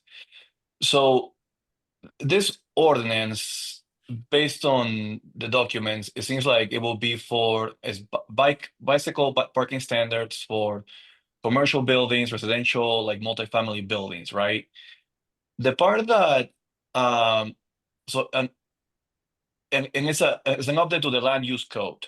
Is that correct? Am I at least right on that? Yes, you're correct. It updates both the Okay. land use code and our design and construction standards, which are the engineering standards that have some bike design aspects in them. So what's the overlap with like I mean, talking about e-bikes, what's the overlap with the energy conservation code? Because I remember, and it goes back to this, you know, like this percentage that Michael was discussing. I remember we touched on that and like parking requirements for electric vehicles as part of that code. And I don't remember what percentage we used or what recommendations we said in the end, but I remember it was part of the conversations. I will have to go back to those meeting notes. But I wonder if part of that question was already answered there, like what percentages or ratios to use in terms of like parking and charging stations. But it does seem to be related somewhat. So that would be my only suggestion there, I guess. Like, I wonder if that's something to talk to the Climate Initiatives Department and take a peek at the energy conservation code and see if like, because we focus mostly on electric vehicles. I don't remember much about e-bikes discussion, but I wondered if that was already part of that, the research they did. So anyway, that would just So- be something that it occurred to me as you guys were discussing minimums. So I suggest the following. I mean, could we move the motion and go back and revisit all of these numbers and make the recommendation as the motion that I suggested a while ago with these, you know, suggestions from us to the staff to incorporate comments that we've discussed right now? Would that work, you guys? Would that be something that you would be willing to vote on? Because if we go on, I mean, we're already 30 minutes behind schedule. And I am not by any means minimizing this. I think this is really important. But I think we could just like nitpick on every single detail. And I think that there's documentation that we can move forward. And maybe Lisa can facilitate, and it would clarify a lot of things. And we're still navigating under the same understanding that we do want this to move forward and we want the best, and that there's certain things that will be able to appease all your concerns, Michael. Like, I think that if we added something like that we could revisit on a yearly basis, or I don't know if that's outrageous. I mean, this is also my first venture into this, but every 2 years, whatever amount of time the city seems agrees with. I mean, I think that the important thing here is to be able to gauge the need versus what the supply will be, and be prepared moving forward and not be surprised and not be like tied down because we didn't anticipate the growth that we so much want to happen. So I think just in the interest of time for everybody, I think if we can just move forward under that umbrella, I mean, would you guys be okay with that? Well, I still have a couple of these areas that I'd like to kind of suss out where the city's where the city's at. And then I guess I'd also have questions about what's driving the June deadline, right? I know this has been a super long process, but it also feels to me like, the issues we're tackling here are important enough that it might be worth an additional month of time to consider what solutions there are, to actually look at the reg language and to see if there's some way that we can address some of these concerns. As I feel like, this is, as I said, my experience is that, you don't get too many bites at the apple.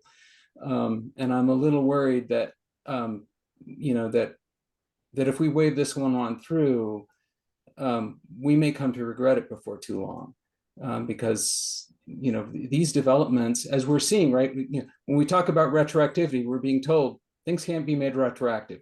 So that tells me we need to get this right, because we will have difficulty in making any of the things, any of the targets we miss here, that we will have difficulty correcting the mistakes that we may make in a rush to meet a deadline. So I don't know what's behind the June deadline, and I'd love to learn more about that, but I'd also like to learn more about where the city is at on, say, this issue about the outbuildings that are 300 feet away from the main building, which struck me as awfully far, and also the elevator issue that I think Alexi raised as well. Sure, I can address that. So, right, we've got elevators. Sorry, I didn't write it down. Say that you said 3 at the end. I think I meant 2. If I said 3, that's a mistake. That's me talking about off-street parking, what I mean on-street parking. Okay. All right. Let's see. So I lost the thread. Elevators. Elevators. And 300 feet outbuildings. 300 feet. Thank you. That's what I didn't write it down. Okay. So the elevators, we discussed that with our engineers who review all of the bike parking. Originally, we had said that we thought no stairs or elevators required to access bike parking. However, our engineers felt like having the flexibility, if there's an elevator that is accessible for bikes, that allows for bike parking to be on multiple levels. There's lots of things that people want to see on the ground level, whether that's a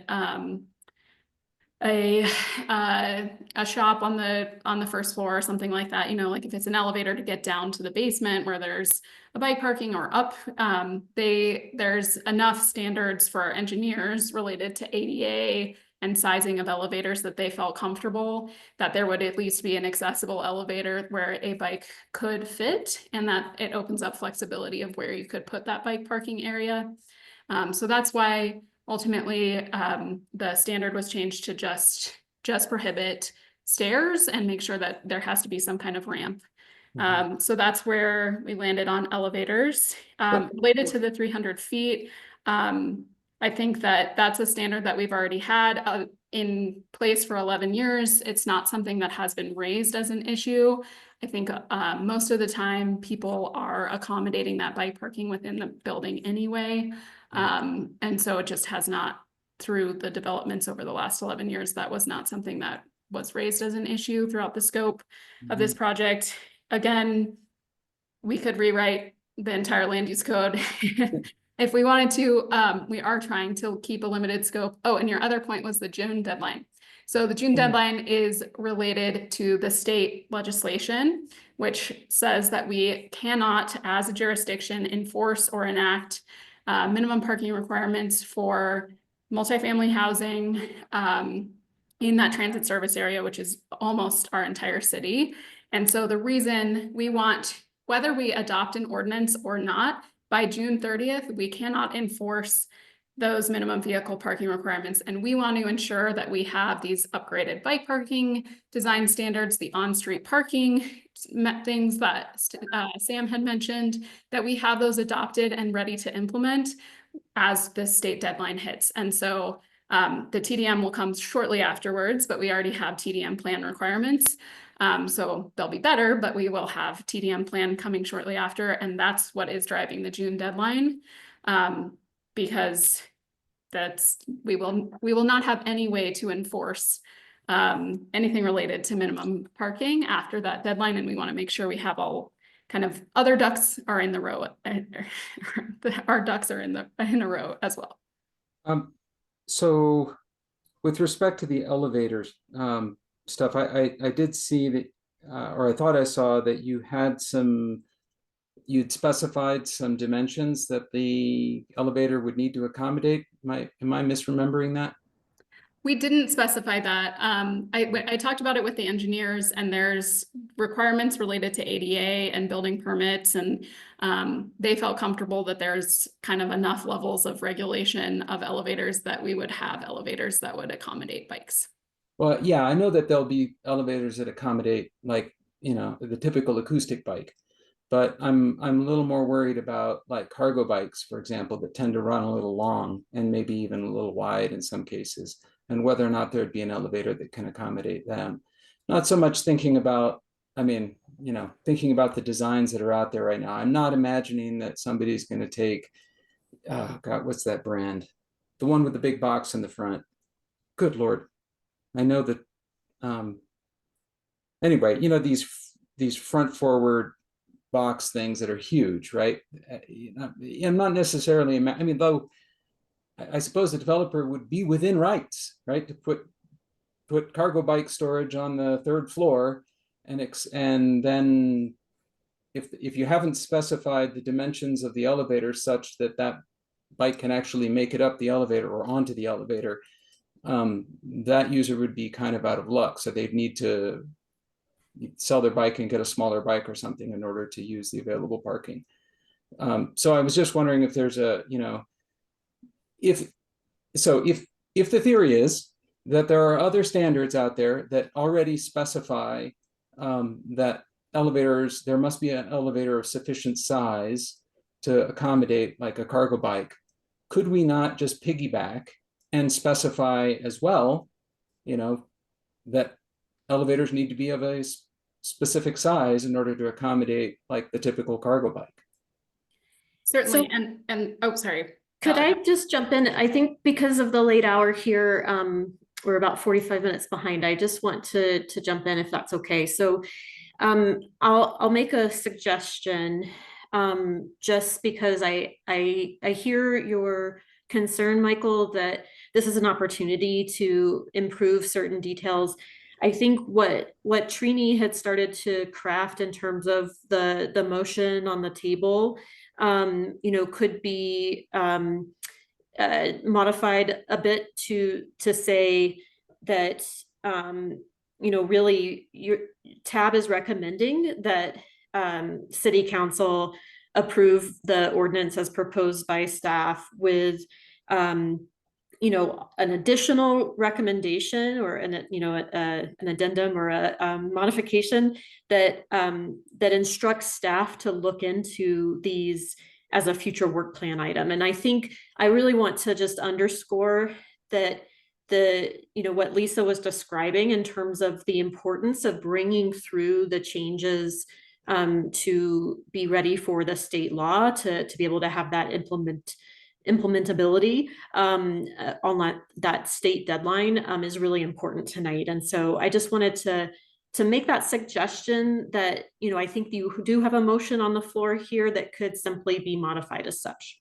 I'm wondering if there's a variant on that, because definitely we don't want to stand in the way, or at least I wouldn't want to stand in the way of the elimination of parking minimums in most of the other elements of these ordinances. I feel like the bike parking thing kind of stands out as thing that maybe needs a little more work.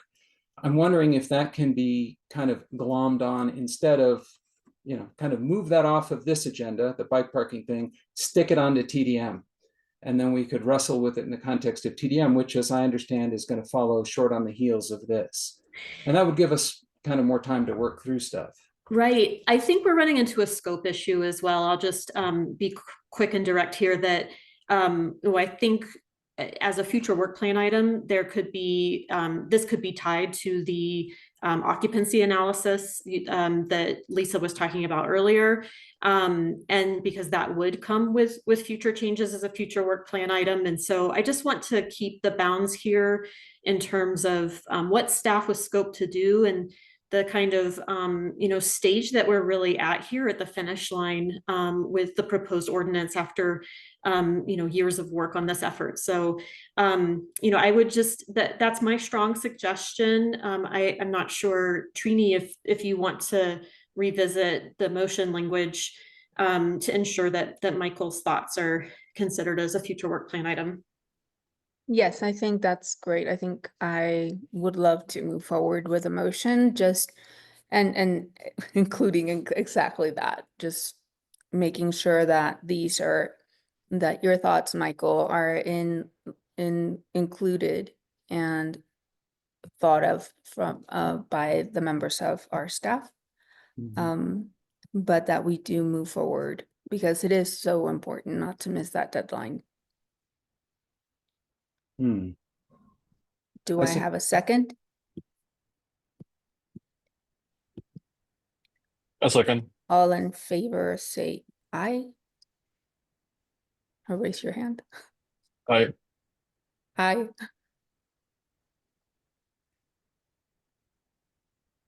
And I will just remind Tab that with 3 members present tonight, we need an affirmative vote of all 3 members to move this recommendation forward to council.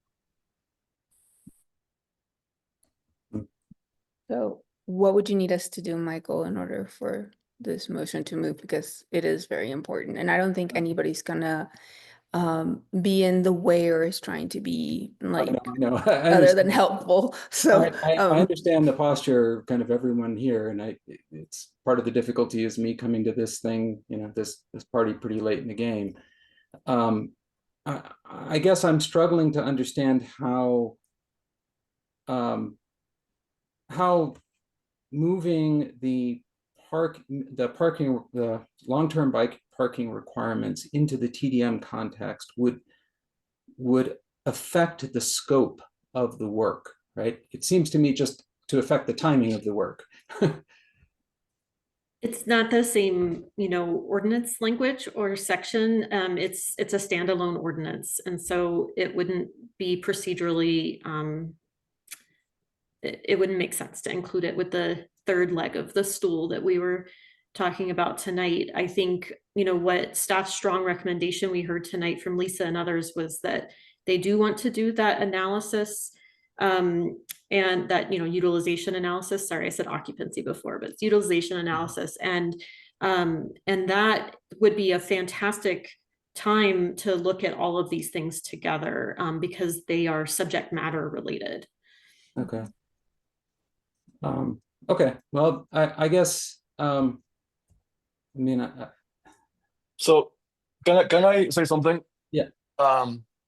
Please. So what would your, we had the exact same issues at the environmental board where we will be given this information dump, then given the presentations, and I think I was trying to get to that earlier when I was asking, what the feedback is going to look like or what the process is like.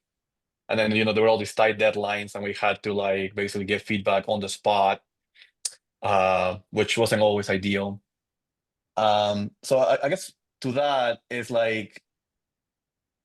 would you send us, and it's something the environmental board will do, what you're going to include in the memo to council to provide some feedback on and see if you actually capture what we were trying to say. Because we did encounter issues with that, where we will have these discussions and then they will be included in the memo, but they were not exactly what we were discussing. It wasn't on purpose. It was just a matter of, there's all these voices and all these ideas and I wanna first know if that will be possible. Is that something you have done in the past, or if you could do to make sure, like, in order to also to convince Michael if what you're gonna say to council is accurate, like what we want. Would you be okay with that? Yeah, thanks, I mean, Erna. there is precedent, like, I guess, with I'm saying there is precedent with the environmental board doing that. Right. And Lisa, correct me if I'm wrong, but I think what we accomplished in the last half hour was that the remaining edits that have been suggested by Community Cycles or our TEM member, Michael Ledesma, that those changes really could be part of that future work plan item. And so our recommendation as staff, as you are considering the motion on the floor, is to include that work in a future work plan item. And so your suggestion is if there were items that related specifically to draft ordinance language in the packet that you have tonight. My suggestion? Yes, if there were items that related directly to the red lines in the attachments to your memo, right? That would be the subject of what you're describing, which is a request to have staff transmit a revised ordinance before it's approved by council. But No. Well, I think I'm getting confused myself too. I guess the way I understand where we're at is that the way the draft is written, there's really isn't any time to change it, right? Like more or less, like, I mean, we can propose minor changes, but due to the deadlines in June, it has to pass more or less as is. Is that correct, or did I get that wrong? So the intent, oh, sorry, Valerie, do you want? Please go ahead. The intent, I know TAB doesn't review ordinances a ton, but we do maybe 9 or 10 with planning board a year. So I can explain how we do it with planning board, and planning board has to make a recommendation on each change to the land use code. So what we do is staff has developed a draft ordinance, which is what part of your packet. Our key issue question was, do you have any changes, or do you want to recommend any changes to those ordinances? And what planning board usually does is make a motion. There's a suggested motion in your packet. Often they will amend that motion and say, we also, for example, it could be, we also want to make sure that we're addressing elevators, or this percentage is wrong, or something, we want this percentage to be different. We will make that exact recommendation language. So what you vote, or what planning board votes on as their motion, we will put that in the city council memo. Often we have time to address, like, TAB talked about elevators. Here's what the elevator requirements are, something like that in the memo to give council context. But that's how we transmit the recommendations from planning board. And so if you have I would recommend, if you have specific changes, like Valerie said, to the actual ordinance, we would include those. Also, staff will do the analysis. We still have a few weeks. We'll go to planning board next week. They'll have recommendations as well. And staff will take your recommendation, planning board recommendation, and then have a response that says, hey, we updated this percentage based on TAB's recommendation. We didn't do this based on this analysis. And that's what we take to council, and then council ultimately decides. Okay, and that's like I see, like, on page 5, for example, you have the planning board, and says that staff met with planning board, and here are the recommendations. So, and then there's before that, there's also like transportation board. So you will include a new one that says, on May 12th we met, and these are the recommendations, or. Yep, exactly. It'll be a little more official because you'd have a suggested motion. All those other ones are all the other times we've come to TAB to talk about this topic and trying to pass on that feedback. But there will be a more official, like, here's the motion that TAB made, here's the motion that planning board made. And that will be. And what's the difference between a motion and just including the feedback?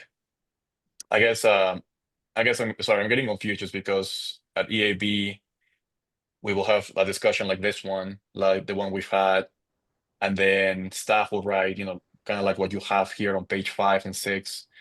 At the May 12th meeting, EAB had this feedback, but I don't think we did motion. So what's the difference with that? Like, so a motion is something that someone has to move and then second, and then you vote on it. The other items we brought as, I think they're called matters items at tab, same as the planning board, but we'll bring them as matters items and it's just informal. And that's probably where your experience is that maybe the summary isn't exact, but for an actual motion, it is exactly like tab recommends this with these changes, and you, in planning board, we often wordsmith exactly what we want that motion to be.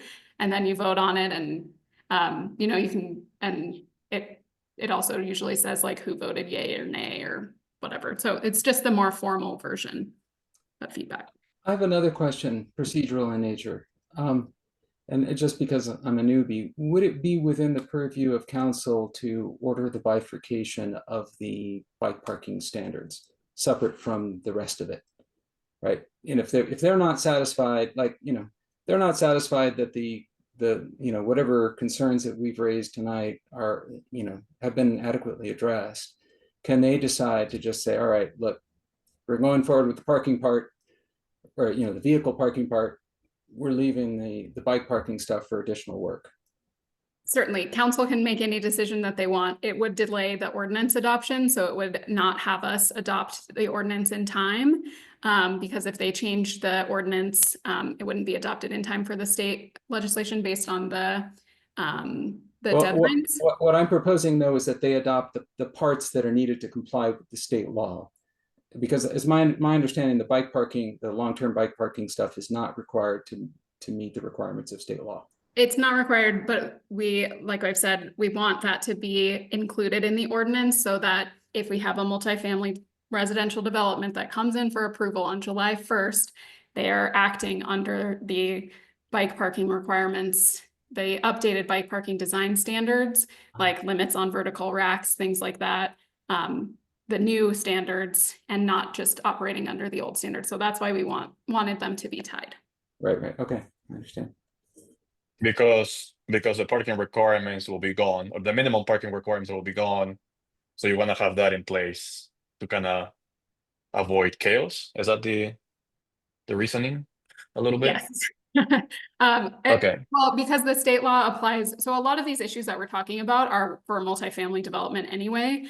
So because the state law applies no matter what, whether an ordinance is passed or not, we cannot enforce the minimum parking requirements for vehicles for multifamily. And so we want to make sure that as that goes into effect, we have these better bike parking design standards.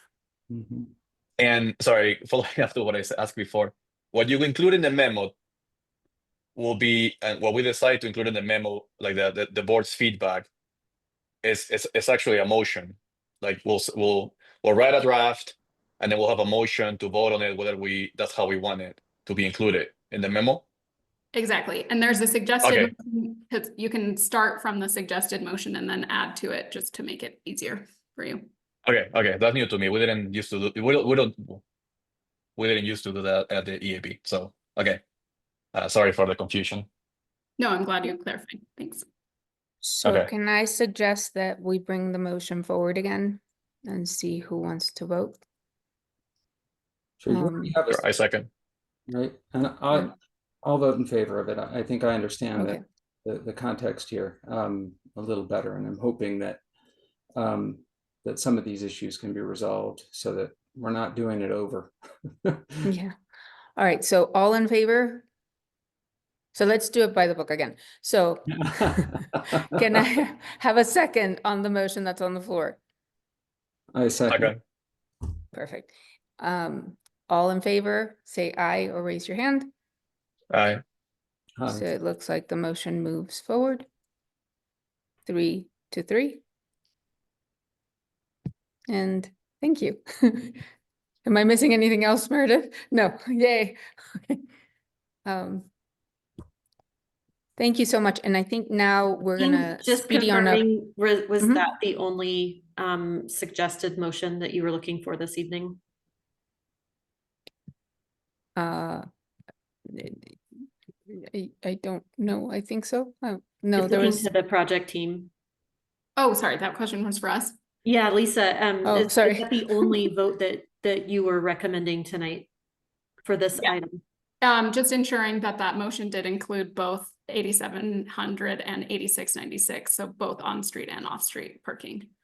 So typically, Yes. Trini, you would read that suggested motion into the record, and if you need help from staff to bring that. Yes, could you please help me? I can bring up the Thank slide. you. Yeah. The motion to what the TAB feedback, that's a separate motion. Like right now, we're just saying like assist, this is good. We're gonna approve this motion, but then we'll have a separate motion to actually write our feedback. Like the TAB also suggests to include this for the future work plan, blah, blah, blah. Is that how it works? Am I getting confused? No, I think this is including, so I have to read this and I will Okay. include at the end with the, what was the language?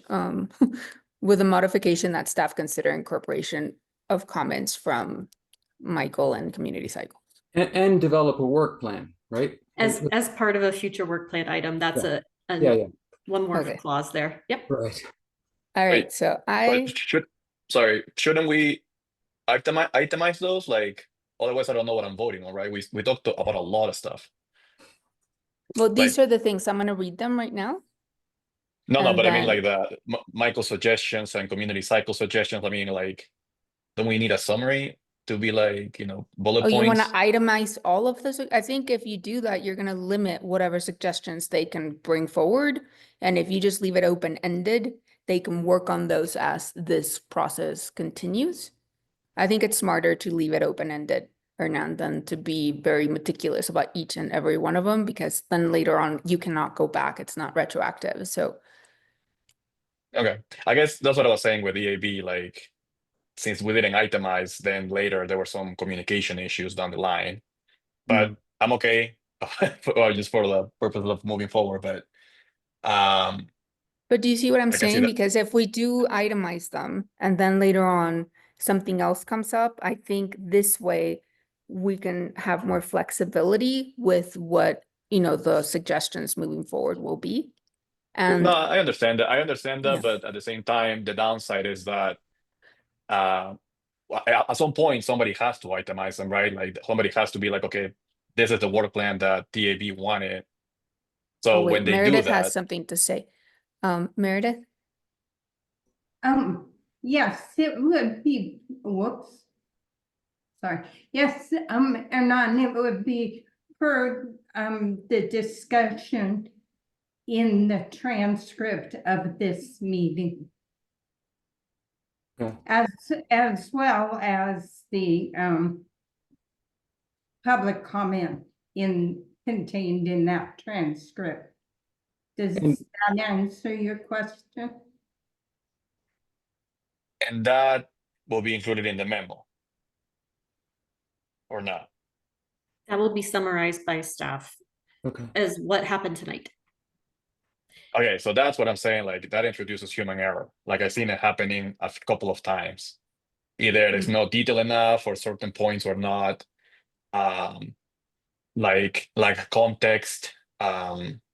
I've seen it like at least 3 times happening. Right. With the AP. We're just kind of giving you all as tab members the convention that we followed in previous boards. And so I think tonight is also a little complicated by the fact that 2 of your members that have been on the board are not present tonight. You both are very new to the procedures that we have, and so we're trying to just walk you through that is how we usually handle these things. I hope that as Trini had mentioned earlier, that it is understood that we have a transcript of the meeting, and as Meredith mentioned, that's how you can have that assurance in the language that is voted on. Yeah, and I guess what I'm asking is like, when you write that in the memo, just that one paragraph, could you share that with us before you send the final copy? Not the entire memo, just that one paragraph. Because that's what we did at EAB. And sometimes, not rarely, we'll be like, oh, you know what, this part is not quite like, it's like it lacked this context, like just minor details that were not included. Does that make sense? Right. So Lisa can correct me if I'm wrong, but I believe she said earlier that that is how they handle the writing of the subsequent memos that come forth to council. Yeah, so we would include the motion language, exactly how it's moved, and then we would have analysis below of, we talked about these main points, here's what staff recommends based on Tab's discussion, whether that's changing a percentage or not changing a percentage or however. Well, but it's probably, we've never confirmed that, I guess with planning board, we don't confirm the summary with planning board before we send that to council. If we got anything wrong, you're certainly welcome to reach out to council and let them know further thoughts. I believe that we've seen planning board do that before. I guess so. I mean, I'm not gonna die on this hill. I'm just saying, like, yeah, like whatever, the summary was usually shared with us before it was read by council. I know you cannot share the entire memo, and that's okay. Just that one paragraph that summarizes the discussion was usually shared with us to make sure we capture like what we wanted to say was captured correctly. Just because it's a lot of information and a lot of conversation, so summarizing that can also be tricky. But if nobody else cares, I'm okay with just if I see something, I can just write to council myself as well. All right, so I'm gonna move forward with the motion and I'm gonna read this language so everybody, we're all under the same understanding. So the Transportation Advisory Board recommends that City Council adopt the following proposed ordinances. Number 1, Ordinance 8700 amending section 2215, is it 2215 or 2-2-15? Neighborhood permit parking zones and chapter 4-23 neighborhood parking zone permits to update regulations for on-street parking management. And number 2, Ordinance 8696 amending Title 9 Land Use Code BRC 1981 to modify off-street parking requirements and amending Chapter 2 of the City of Boulder's Design and Construction Standards, DCS, originally adopted pursuant to Ordinance 5986 to update standards for bicycle parking. We support the ordinance as proposed by staff with modifications that staff consider incorporations of comments from Community Cycles and TAB member Michael Ledesma. And I'm sorry, what was it about the work plan? With a future work plan? Correct. All in favor? Oh, do I have a second to move this motion? Second. So Hernan, and all in favor, please raise your hand and say aye. Aye. Or say aye. Aye.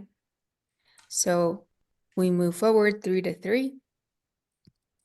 Thank you so much, you guys. Thank you, everybody, for your time and your patience. And my experience in this board, you guys, and I know, like Valerie mentioned earlier, everybody, we're all trying to accomplish the same thing. We're all acting in good faith. And, it's just, you'll see. but it's really good to look into details. But at the same time, we're all fighting for the same thing. So moving forward, I believe we have another presentation. Hold on. Let me look at my agenda. So we do. So we have a staff presentation and tab feedback regarding draft 2026-2031 capital improvement project. And that is a presentation by Mr. Garrett Slater. So Garrett.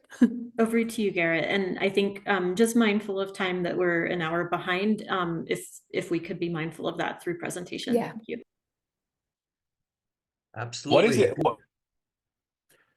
Good evening, Garrett Slater, and I'm the Senior Engineering Manager for Capital Projects, and good to be with you here for part 2 of 3 of the Capital Improvement Program, where we'll be discussing and presenting the 2026 to 2031 draft CIP, and the presentation will largely follow the format of our material last time, with the difference being the information that is included in the proposed programs and projects for 26 to 31.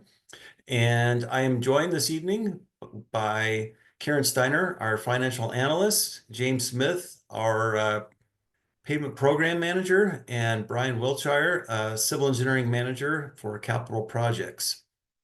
So as a reminder of what the capital improvement program does is that we are focused on taking care of larger capital maintenance needs as well as capital enhancements.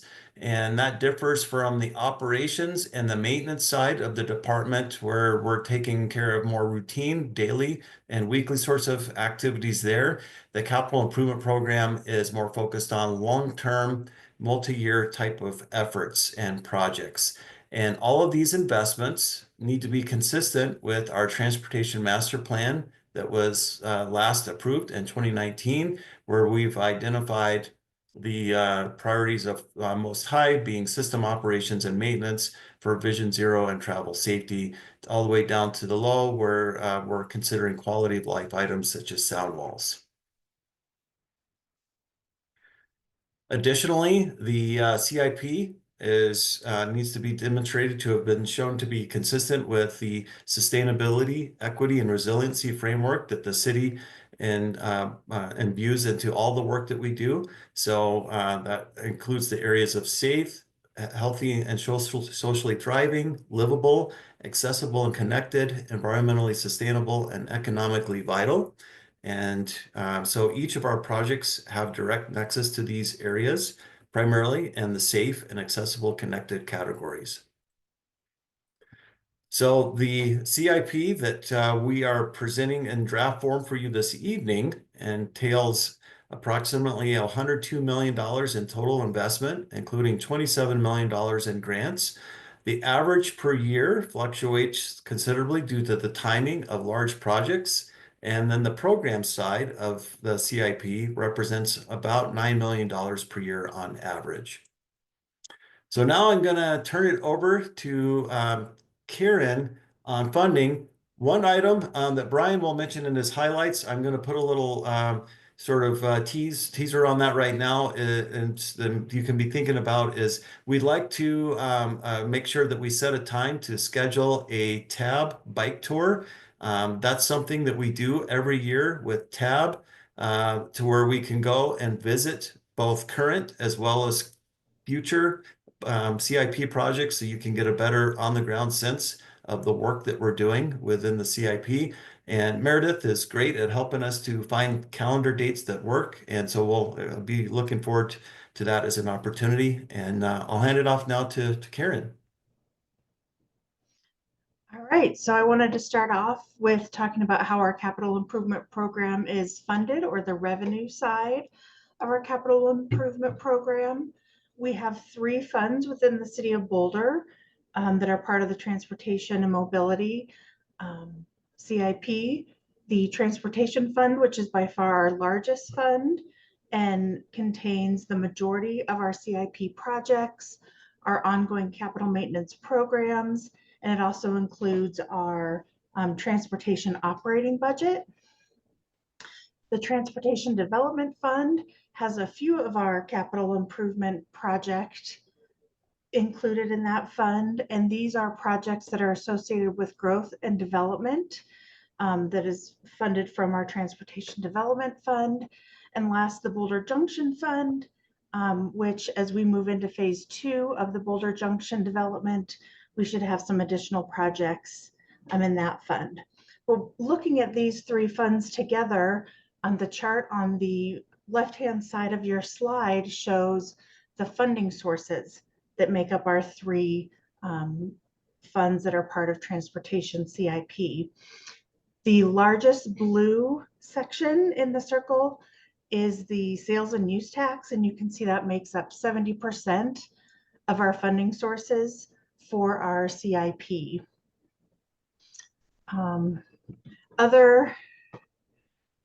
Other funding sources that make up the CIP are the transportation development and impact fees, interest and special assessment fees, like our Lime and B-cycle fees, the highway users tax, auto registration, and our county road and bridge funds. But sales and use tax being our largest, as we see changes in our sales and use tax projections, as the economy grows and contracts, that greatly impacts our ability to fund our capital improvement program. So the next slide goes into a little bit more detail on our sales and use tax, which again is the largest portion of our funding for transportation and our CIP. So we recently had an updated sales and use tax projection that came out a couple of weeks ago. And if you're interested in some more of the details related to the sales and use tax projections, I would highly recommend listening to the city council meeting from last Thursday. We had economists from CU Boulder with us, and we work with them to develop these projections. But basically what this chart is telling us, the yellow line that you can see in 2025, which listed a projection of 179 million, and then all the way through 2031 up to 205 million. That was our original forecast that we had in July of 2024 when we were coming up with the 2025 budget. We, in working with the economists from CU, have quite a range of updated forecasts, especially given some of the economic uncertainty that we've been facing over the last few months. So you can see the revised optimistic forecast is the blue line. The pessimistic revised forecast is the red line. And then what the City of Boulder ended up doing was taking a weighted average of the optimistic and the pessimistic versions of the sales and use tax projections. We weighted, it was 65% optimistic, 35% pessimistic for our revised, updated 2025 sales and use tax projections. So that is the green line. And you can see it is a significant decrease than what we were originally projecting. Overall for the city, it was almost a $6 million decrease for 2025 and a $7 million, or excuse me, $5 million decrease for 2026. That is a 3.2% reduction, and it impacts the transportation fund by $1.1 million. We had to revise our projections down to 2025. A couple of things to point out here. We did have some operational savings from 2024 and some other shifting of projects that were allowed us to absorb this change in sales and use tax without having to decrease service levels. But we also want to point out that there are still a lot of economic uncertainties, and we will keep an eye on this, especially given that transportation is funded so highly from sales and use taxes.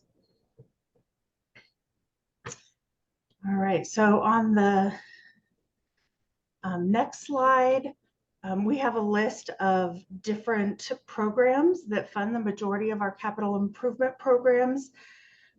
Given that we're a little bit short on time, I won't go through each of these, but it's a list of different programs that fund the majority of our CIP programs.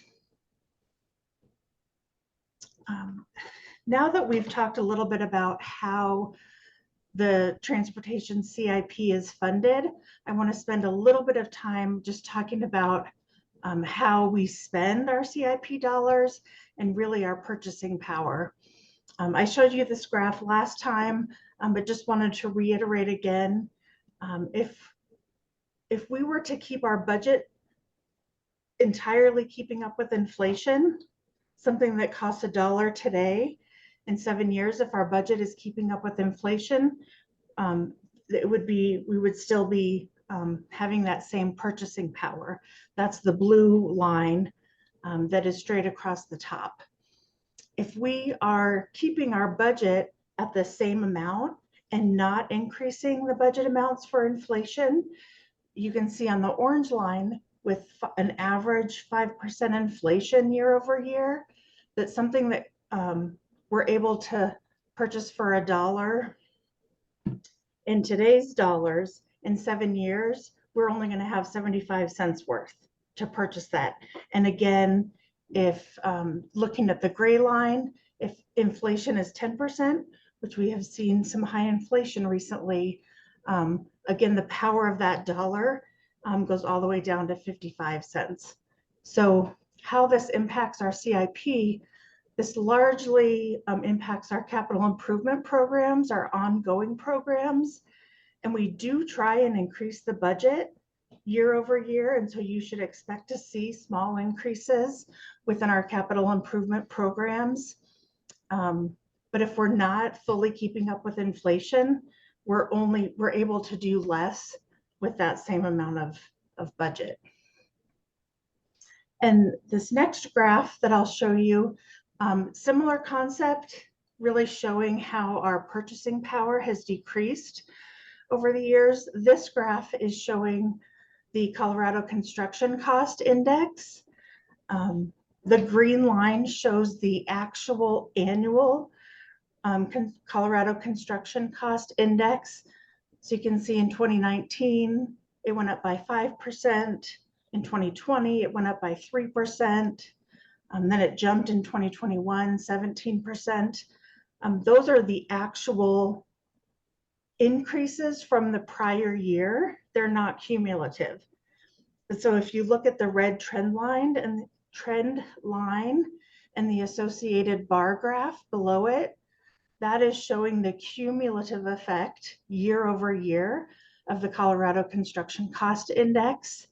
And what this is showing us is if something cost $100 in 2019, taking into consideration the increased construction materials costs in 2024, that same amount of goods would cost us $178. So again, I just wanted to stress this to show that even though we have been increasing our budgets in the capital maintenance program by a few percentage points, and we should continue to see these increases year over year, the increases are not keeping up with the Colorado Construction Cost Index. And so despite the budgets increasing, our purchasing power has been decreasing. And so we actually have less spending power than we did in 2019. And then last, I just want to talk a little bit about the split in our capital maintenance funding between our multimodal programs and our multimodal projects. Our multimodal programs make up about 54% of our total CIP, and our multimodal projects make up about 46%. This has changed a little bit due to our Safer Streets for All, but that shows the split between our programs and our projects. And with that, I will hand it off to James to talk a little bit more about our capital maintenance programs. Thank you, Karen. Appreciate it. Good evening, Tab. I'm James Smith. I'm the pavement manager, and I'll be talking about the multimodal CIP programs that we have in our CIP. First up, if you want to go to the next slide there. First up, I'll talk about the pavement management program, also known as the PMP. The city established the PMP for Boulder's 300-mile street system, which includes inspecting and rating all streets on a 3-year interval to maintain awareness of existing conditions and guide where pavement repairs will be made in the future. From spring through fall, prioritized streets receive different types of pavement treatments depending on the current condition of the street. Street treatments such as crack seal, rejuvenation, and chip seal are generally used to preserve or extend the life of pavements in good condition, while other treatments like mill and overlay and full reconstruction are used to rehabilitate pavements in poor or failed condition. Additionally, the PMP also works to leverage proposed improvements identified through the efforts of Vision Zero and Core Arterial Network Planning. To do this, the Mobility Enhancements Initiative, which is part of the PMP, incorporates bicycle and pedestrian facility improvements into annual pavement resurfacing work to help make our streets safer for walking and biking. A recent example of this is Moorhead Avenue, which was resurfaced last year. There, we reconfigured the striping for wider and buffered bike lanes, and we also added splitter islands for speed mitigation. Next slide. Next up are their pedestrian focus programs. These programs include the Pedestrian Facilities Enhancements Program, the Pedestrian Facilities Repair and Replacement Program, and the Sidewalk Maintenance Program. These programs are 100% dedicated to pedestrian movement. The sidewalk maintenance budget funds the miscellaneous sidewalk repair program. Sidewalk repairs under this program are identified through citizen reports throughout the entire city. Sorry about that.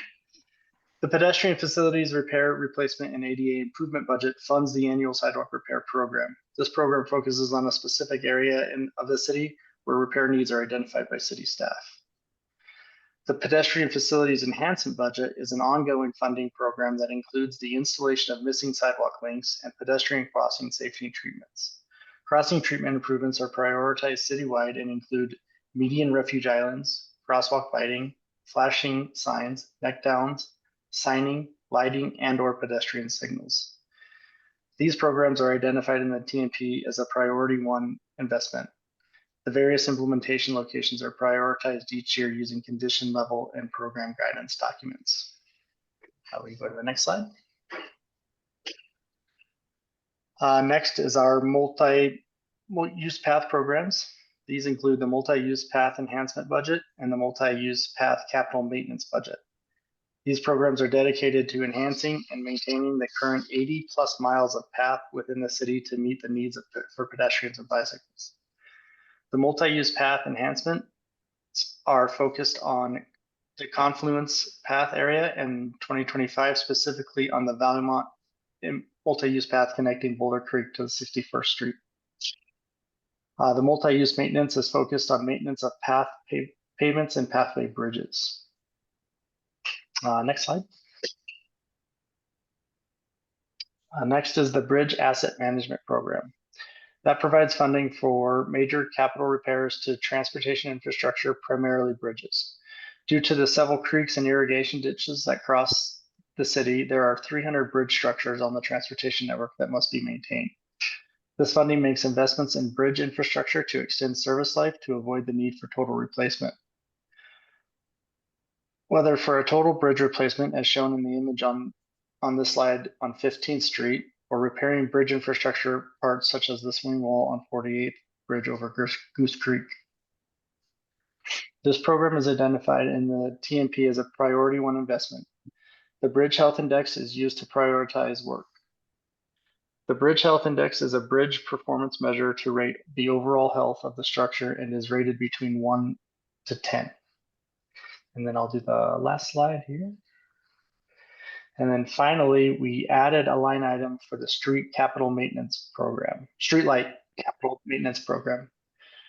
With the recent acquisition of XL Streetlight infrastructure, funding is required to maintain these already aging assets. A number of the light poles are corroded and in need of repair, and other ancillary junction boxes and conduits need maintenance also. So with that, I'll pass it along to Brian, who will talk about our projects. Yeah, thank you, James. Good evening, everyone. My name is Brian Wiltshire, and I'm a civil engineering manager in the Transportation and Mobility Group, primarily responsible for implementing CIP projects. And I'll be covering the Transportation CIP projects portion of tonight's presentation. This, this Transportation CIP project slide represents projects currently in the planning phase. Projects in construction, such as 19th Street and the Arapahoe multi-use path, aren't shown since they've already been funded in prior approved CIP years. The table you're seeing shows the budgeted amount for each project and in which year the funding will be received out to the year 2031. Garrett, next slide, please. This TIP local match and TMP implementation slide discusses the various funding sources such as TAP, SRTS, SS4A, and HSIP. As we receive funding for specific projects, the local match comes out of the TNM CIP budget and goes into each specific project. Next slide, please. Now I'm going to highlight a few key projects, not the entire CIP list, just the ones of broader interest to the public. The first project is the Violet Avenue Bridge project. This project represents TMP investment priorities 1 and 2. Design of this project will be 2025 through 26, and construction of this project is anticipated to begin 2026. Total funding for the project is at $8 million, which comes from both the Transportation Fund and CCRS tax. The Violet Bridge Replacement Project is a collaboration with Parks and Recreation's Primos Park project. Garrett, next slide, please. The second project is the 30th Street final design and construction from Pearl Street to Diagonal Highway. This project is taking the preliminary design currently being studied into final design later this year into 2026, with construction anticipated to begin in 2027 into 2028. This current project also represents TMP investment priorities 1 and 2. Total funding for the project coming in at $9.3 million, with $7.1 million of that coming from grant funding. This project is part of the CAN and Safe Streets for All corridor. Garrett, next slide, please. The third project being presented tonight is the East Arapahoe Final Design and Construction Project. The goal of this project is to improve multimodal connectivity through the corridor from 28th Street to Foothills Parkway. East Arapahoe is part of the CAN SS4A corridors and represents TMP investment priorities 1 and 2. Design of this project began in 2025, expecting it to be complete in 2026. Construction of this project is anticipated to begin in 27 through 2028, with total funding for the project coming in at $12 million, with $9.4 million of that coming from federal CMAQ, STBG grants, and state MMO funds in the design phase, with separate SS4A funds for construction. Other efforts, which include the current multi-use path improvements, CDOT State Highway 7 overlay from 28th to 65th Street, and the Batlaken conversion, have all been coordinated to help deliver the East Arapahoe final design.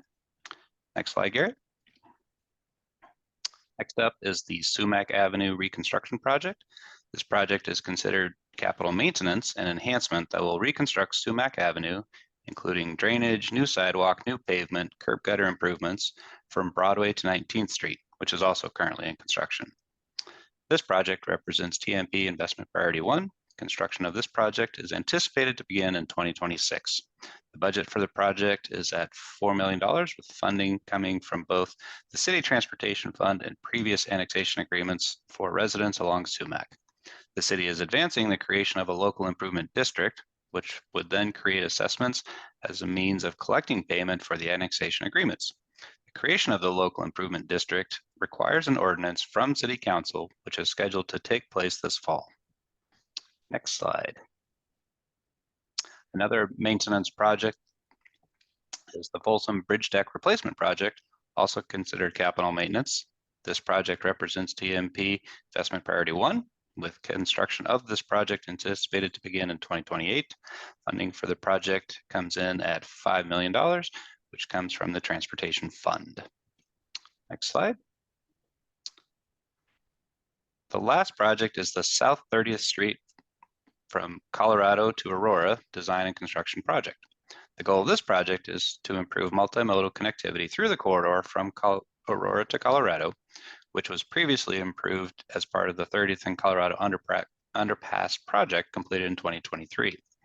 This project also represents TMP investment priority 1, with construction anticipated to begin in 2027-2028. Funding for the project comes in at $7.3 million, with $5.8 million of that coming from grant funding. Next slide, please. The June TAB meeting will be where TAB will have public hearing and recommendation of the 2026-2031 CIP. As we do every year, we would like to schedule a TAB bike tour to visit current and future CIP project sites. We'd invite TAB to work with Meredith to find a time for the bike tour in May or June. August Planning Board will be a public hearing and request for recommendation of the citywide CIP to City Council. Then in September, October, City Council will review and approve the 2026 budget as well as the CIP. Next slide, please. Finally, we'd like to take this opportunity to see if TAB has any questions on anything we've presented tonight.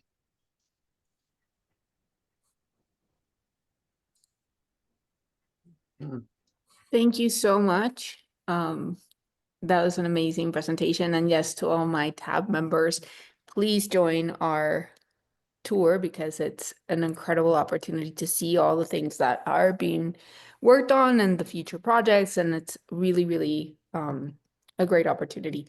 I see Michael has his hand up. Michael? Yeah, and I promise this will be short.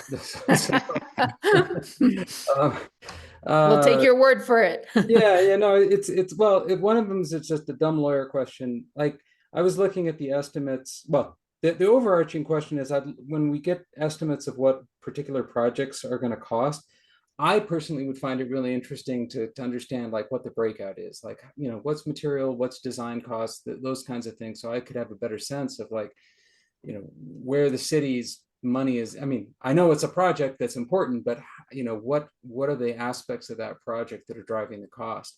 And what brought that to mind was when I looked at the Violet Bridge example that you gave for $8 million, and then the entire 30th Street redesign for 9.3. And the question came to mind, well, like, how does one, I mean, at least the picture, that wasn't a terribly big bridge. How does a bridge come out to be almost, you know, 8 million when a whole, you know, multi-block street redesign come out to be 9.3?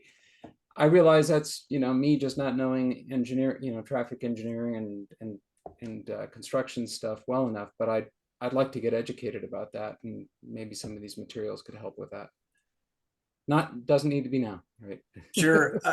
It's a great observation, Michael. And one thing that I have done with TAB members in the past, in addition to TAB bike tours, is I have met with folks one-on-one or even done separate workshops with TAB, particular newer members that like to do a deeper dive. So I'm happy to offer that and meet with you and do a deeper dive to help you understand sort of I can see why on the surface it seems, why is that little footprint cost so much? Yeah, I'll take you up on that. Great. Good.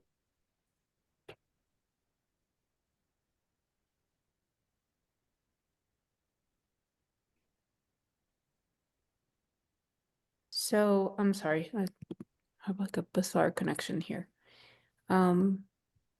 So do we have any questions other than what Michael, or Nan, are you still around? I can't see Hernan. Oh, there you are. Yeah. I mean, are you looking for any specific feedback? Just general feedback, like? I would say that, as staff, we're looking for questions about the projects that we're including and why. If you've got questions about why we are prioritizing these and how these are consistent with the investment priorities of the Transportation Master Plan, that's the type of feedback we're looking for. No, I think I'm good. I mean, I feel we discussed this a little bit last meeting, right? Like some of these projects, and I don't have any specific questions right now. I think I'm good. I hate to be the one to ask, but I just have one question. So there was, and I don't remember if it was in the CIP tour. I think we just kind of like talked about it from the distance, but the project that was brought forward from the Safe Routes to School and in combination with the city, that would be like a little segue off of the baseline project for Manhattan Middle School. Correct. Do you guys have any updates on how that's coming along? Yes, we're looking to get that one started in the second half of this year. Oh, okay, awesome. So That's design will amazing. begin this year and construction next year. Oh, that's wonderful. All right, well, thank you. And I'm really excited to see all the funding and all the things that are moving forward. It's just really, really exciting. And I know that my new TAB members will be equally excited when they join the tour and they get to see how everything kind of grows and how these meetings kind of really take shape and evolve. So thank you so much, Garrett. That was great. Great. Thank you for your time. Absolutely. And so now with that, I think we move to matters from staff. Yes, thank you. We're going to have a very quick update on a piece of the citywide long-term financial strategy that we're working on in our department. So I'll hand it over to Stephen Riho and Chris Hagelin.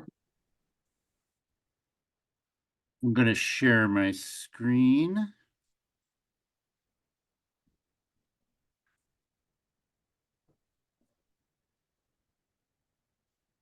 And I can even start talking while you're sharing your screen, Chris, to keep things moving here. So my name's Stephen Rijo. I'm the Transportation Planning Manager, and I'm excited to introduce the Transportation Maintenance Fee Study that Chris Hagelin is leading. Mostly want to commend the thoughtful and innovative work from Chris and the team that will set our department up for success in an uncertain financial future. I'll provide a very brief intro on how this fits within the city's long-term financial strategy on the following slide, before passing it over to Chris to talk about the study. And if you're having trouble sharing, I also have it up. Can people see it?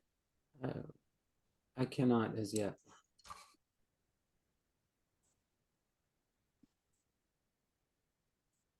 Chris, you also look like you might have kind of a slower connection. So I don't know if Stephen, do you feel comfortable just bringing the presentation up? Yeah. Yeah, I'm not sure what's. It's having Monday problems. It's always on Mondays. So are folks now seeing the slides? Yeah. Okay. Thank you, Stephen. Of course. So just transitioning to the second slide here, won't provide too many details on the slide in the interest of time, but instead we'll highlight that the city's budget officer, Charlotte Husky, provided a great presentation to council on this topic last week on May 8th that I'd encourage you all to watch if you'd like additional details. She can speak to this much better than I.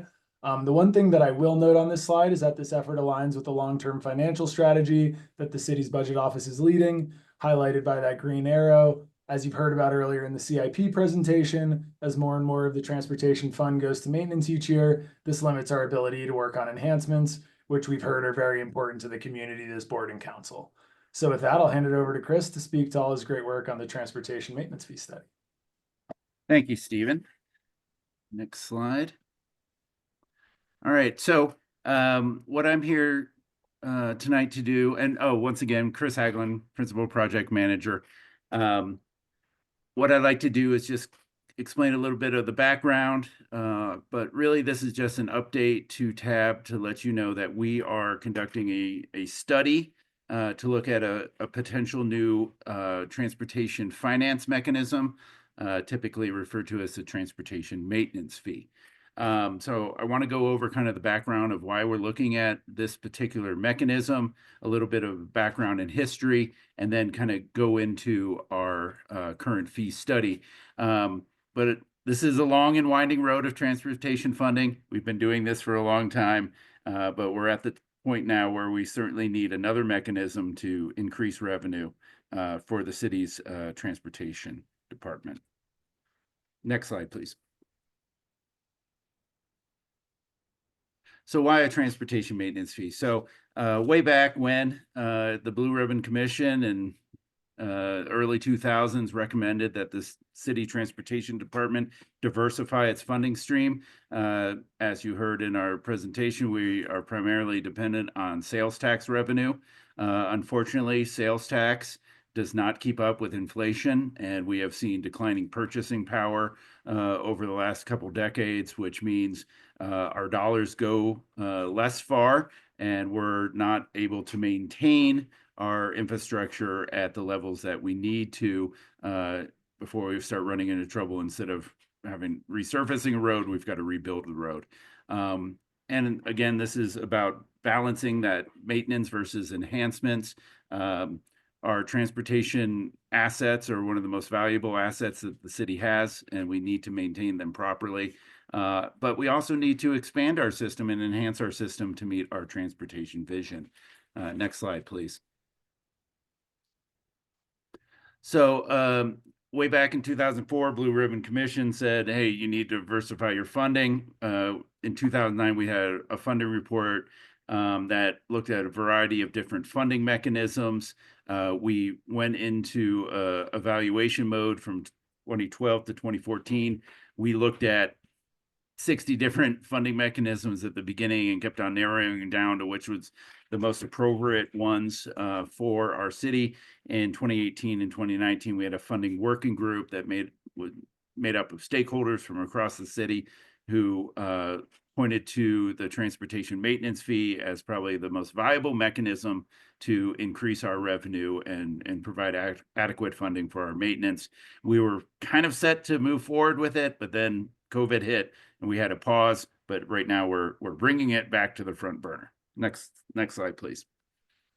So what the funding working group did is they identified a number of different viable mechanisms with the transportation maintenance fee, and in this former slide called a transportation utility fee, as the most viable mechanism.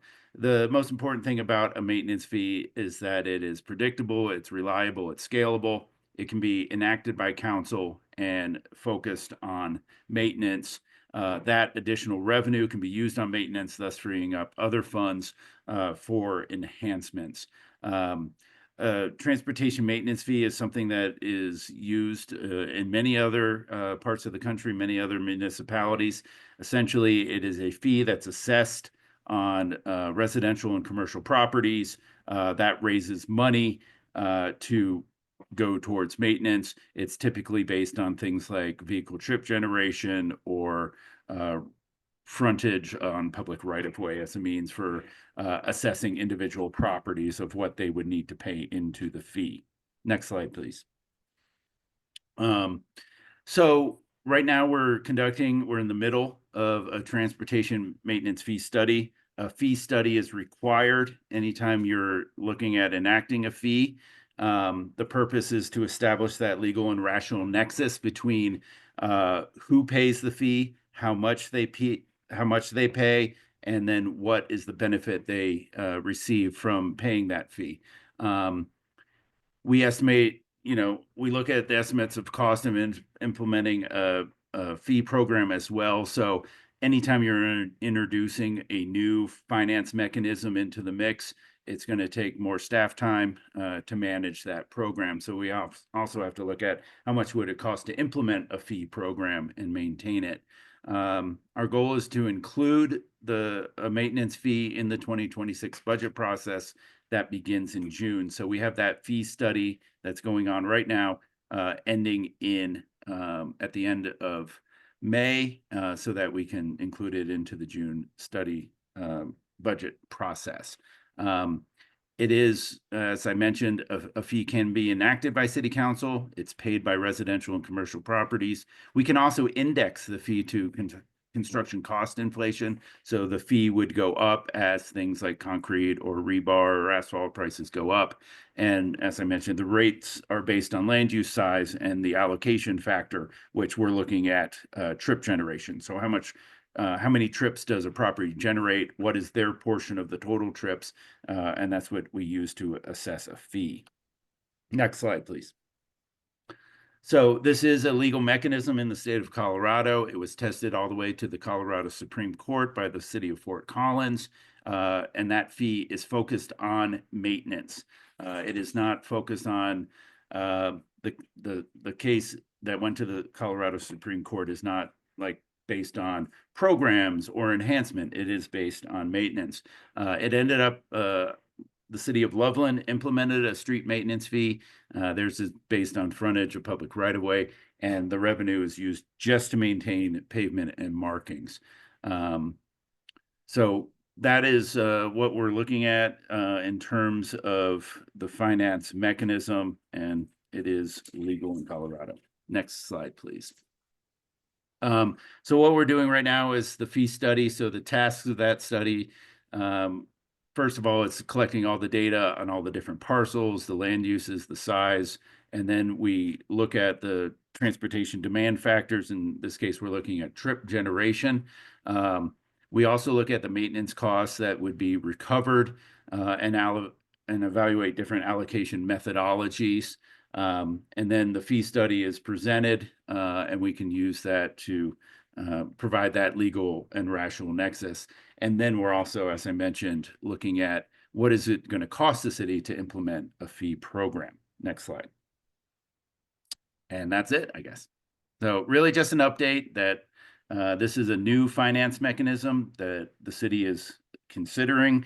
We're taking the necessary step to conduct the fee study that will inform our decision in June whether or not to include this in the budget process as a way to increase transportation revenue to pay for some of these unfunded needs in maintenance. Thank you so Happy to much, take any Chris. questions. Yep. Hernan? Daddy, Hey guys, thank you for the presentation, Chris. I have a question. So, is this a fee, or is this called a fee to get around Tabor stuff? So it's not like a tax? It is not a tax. It is a fee. They are two very different things. The fee, there has to be that rational nexus between what you're charging a property and the benefit they receive from that directly, whereas taxes can be collected and basically could be spent on anything. Fees are very specific to how the money is collected and what they have to be spent on. So this wouldn't require like a ballot measure. It will just be council approving it. Council can enact it. The last time we brought this to them prior to COVID, there was some talk among council members of putting it on a ballot to see if people were in favor of it. But staff recommendation would be that city council look at our situation and enact the fee to provide additional revenue to maintain our infrastructure. Do you guys need flexibility though, or are you content with the fee? Like, I guess I remember the Climate Initiatives Department kind of debated that as well, and they decided to go with the Climate Action Plan tax, mostly because it was a renewal, so it was a little easier to sell. I guess, have you guys considered the pros and cons of doing a fee versus a tax? Yes. Or is a fee enough?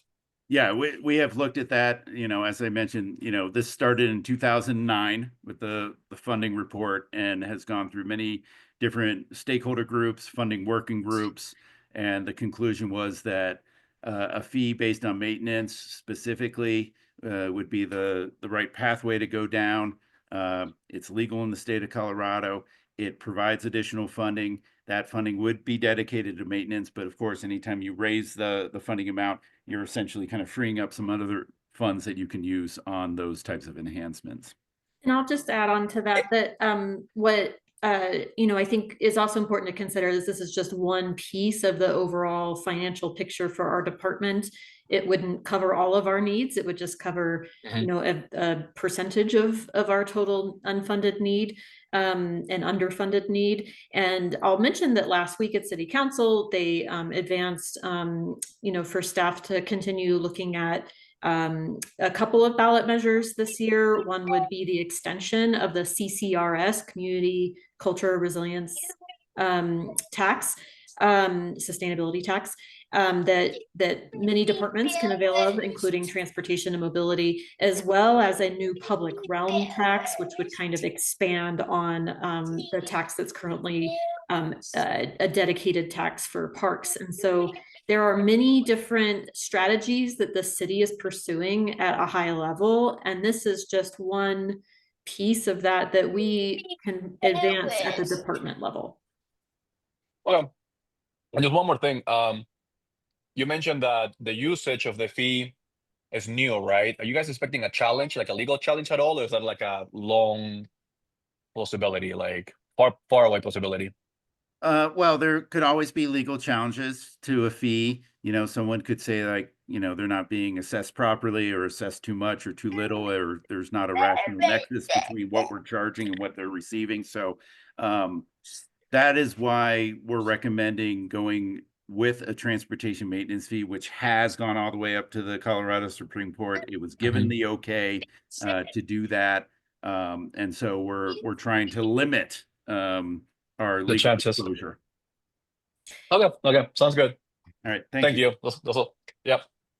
Right. And I'll also just take this opportunity to jump in and say that part of the, ability to have this transportation maintenance fee, it's not tied to sales tax, which can be variable year to year depending on the economy. So this would be a reliable, steady source of funding to cover some of our underfunded maintenance needs. Yeah, you had me at diversify. Yep. Stable, Well- predictable, reliable. That's what we're going for. Well, thank you so much, you guys. So moving forward, do we have any matters from the board?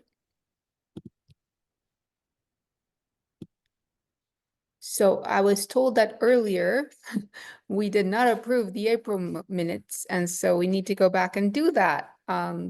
So we approved the other minutes, but not the April minutes, so we're gonna just go back and do that. So if I can get a motion to approve. I move to approve the April minutes.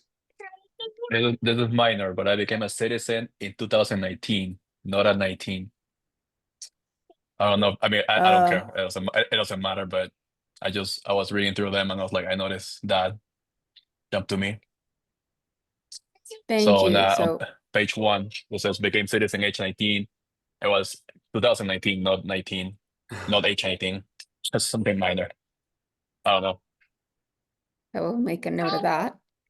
And we'll amend that, but with that Otherwise, yeah, amendment, second. well, all right, Yeah. everybody that is in agreement, please say aye and raise your hand. Aye. And I think that we have been able to move the minutes. And I think we have to review these 2 members, but they're not here. So I guess that'll be pending for the next meeting. Does anybody have any comment, open board comment? Any future agenda topics that you guys want to bring forward? No? All right, so I move to adjourn. And we're right on time. Second. Good. Thank you all. And well, thank you so much, everybody. It was a long meeting, but we'll get there and we'll be more efficient as we move along. Thank you. Thank you. Good night. Thank you, guys. Good Bye. night.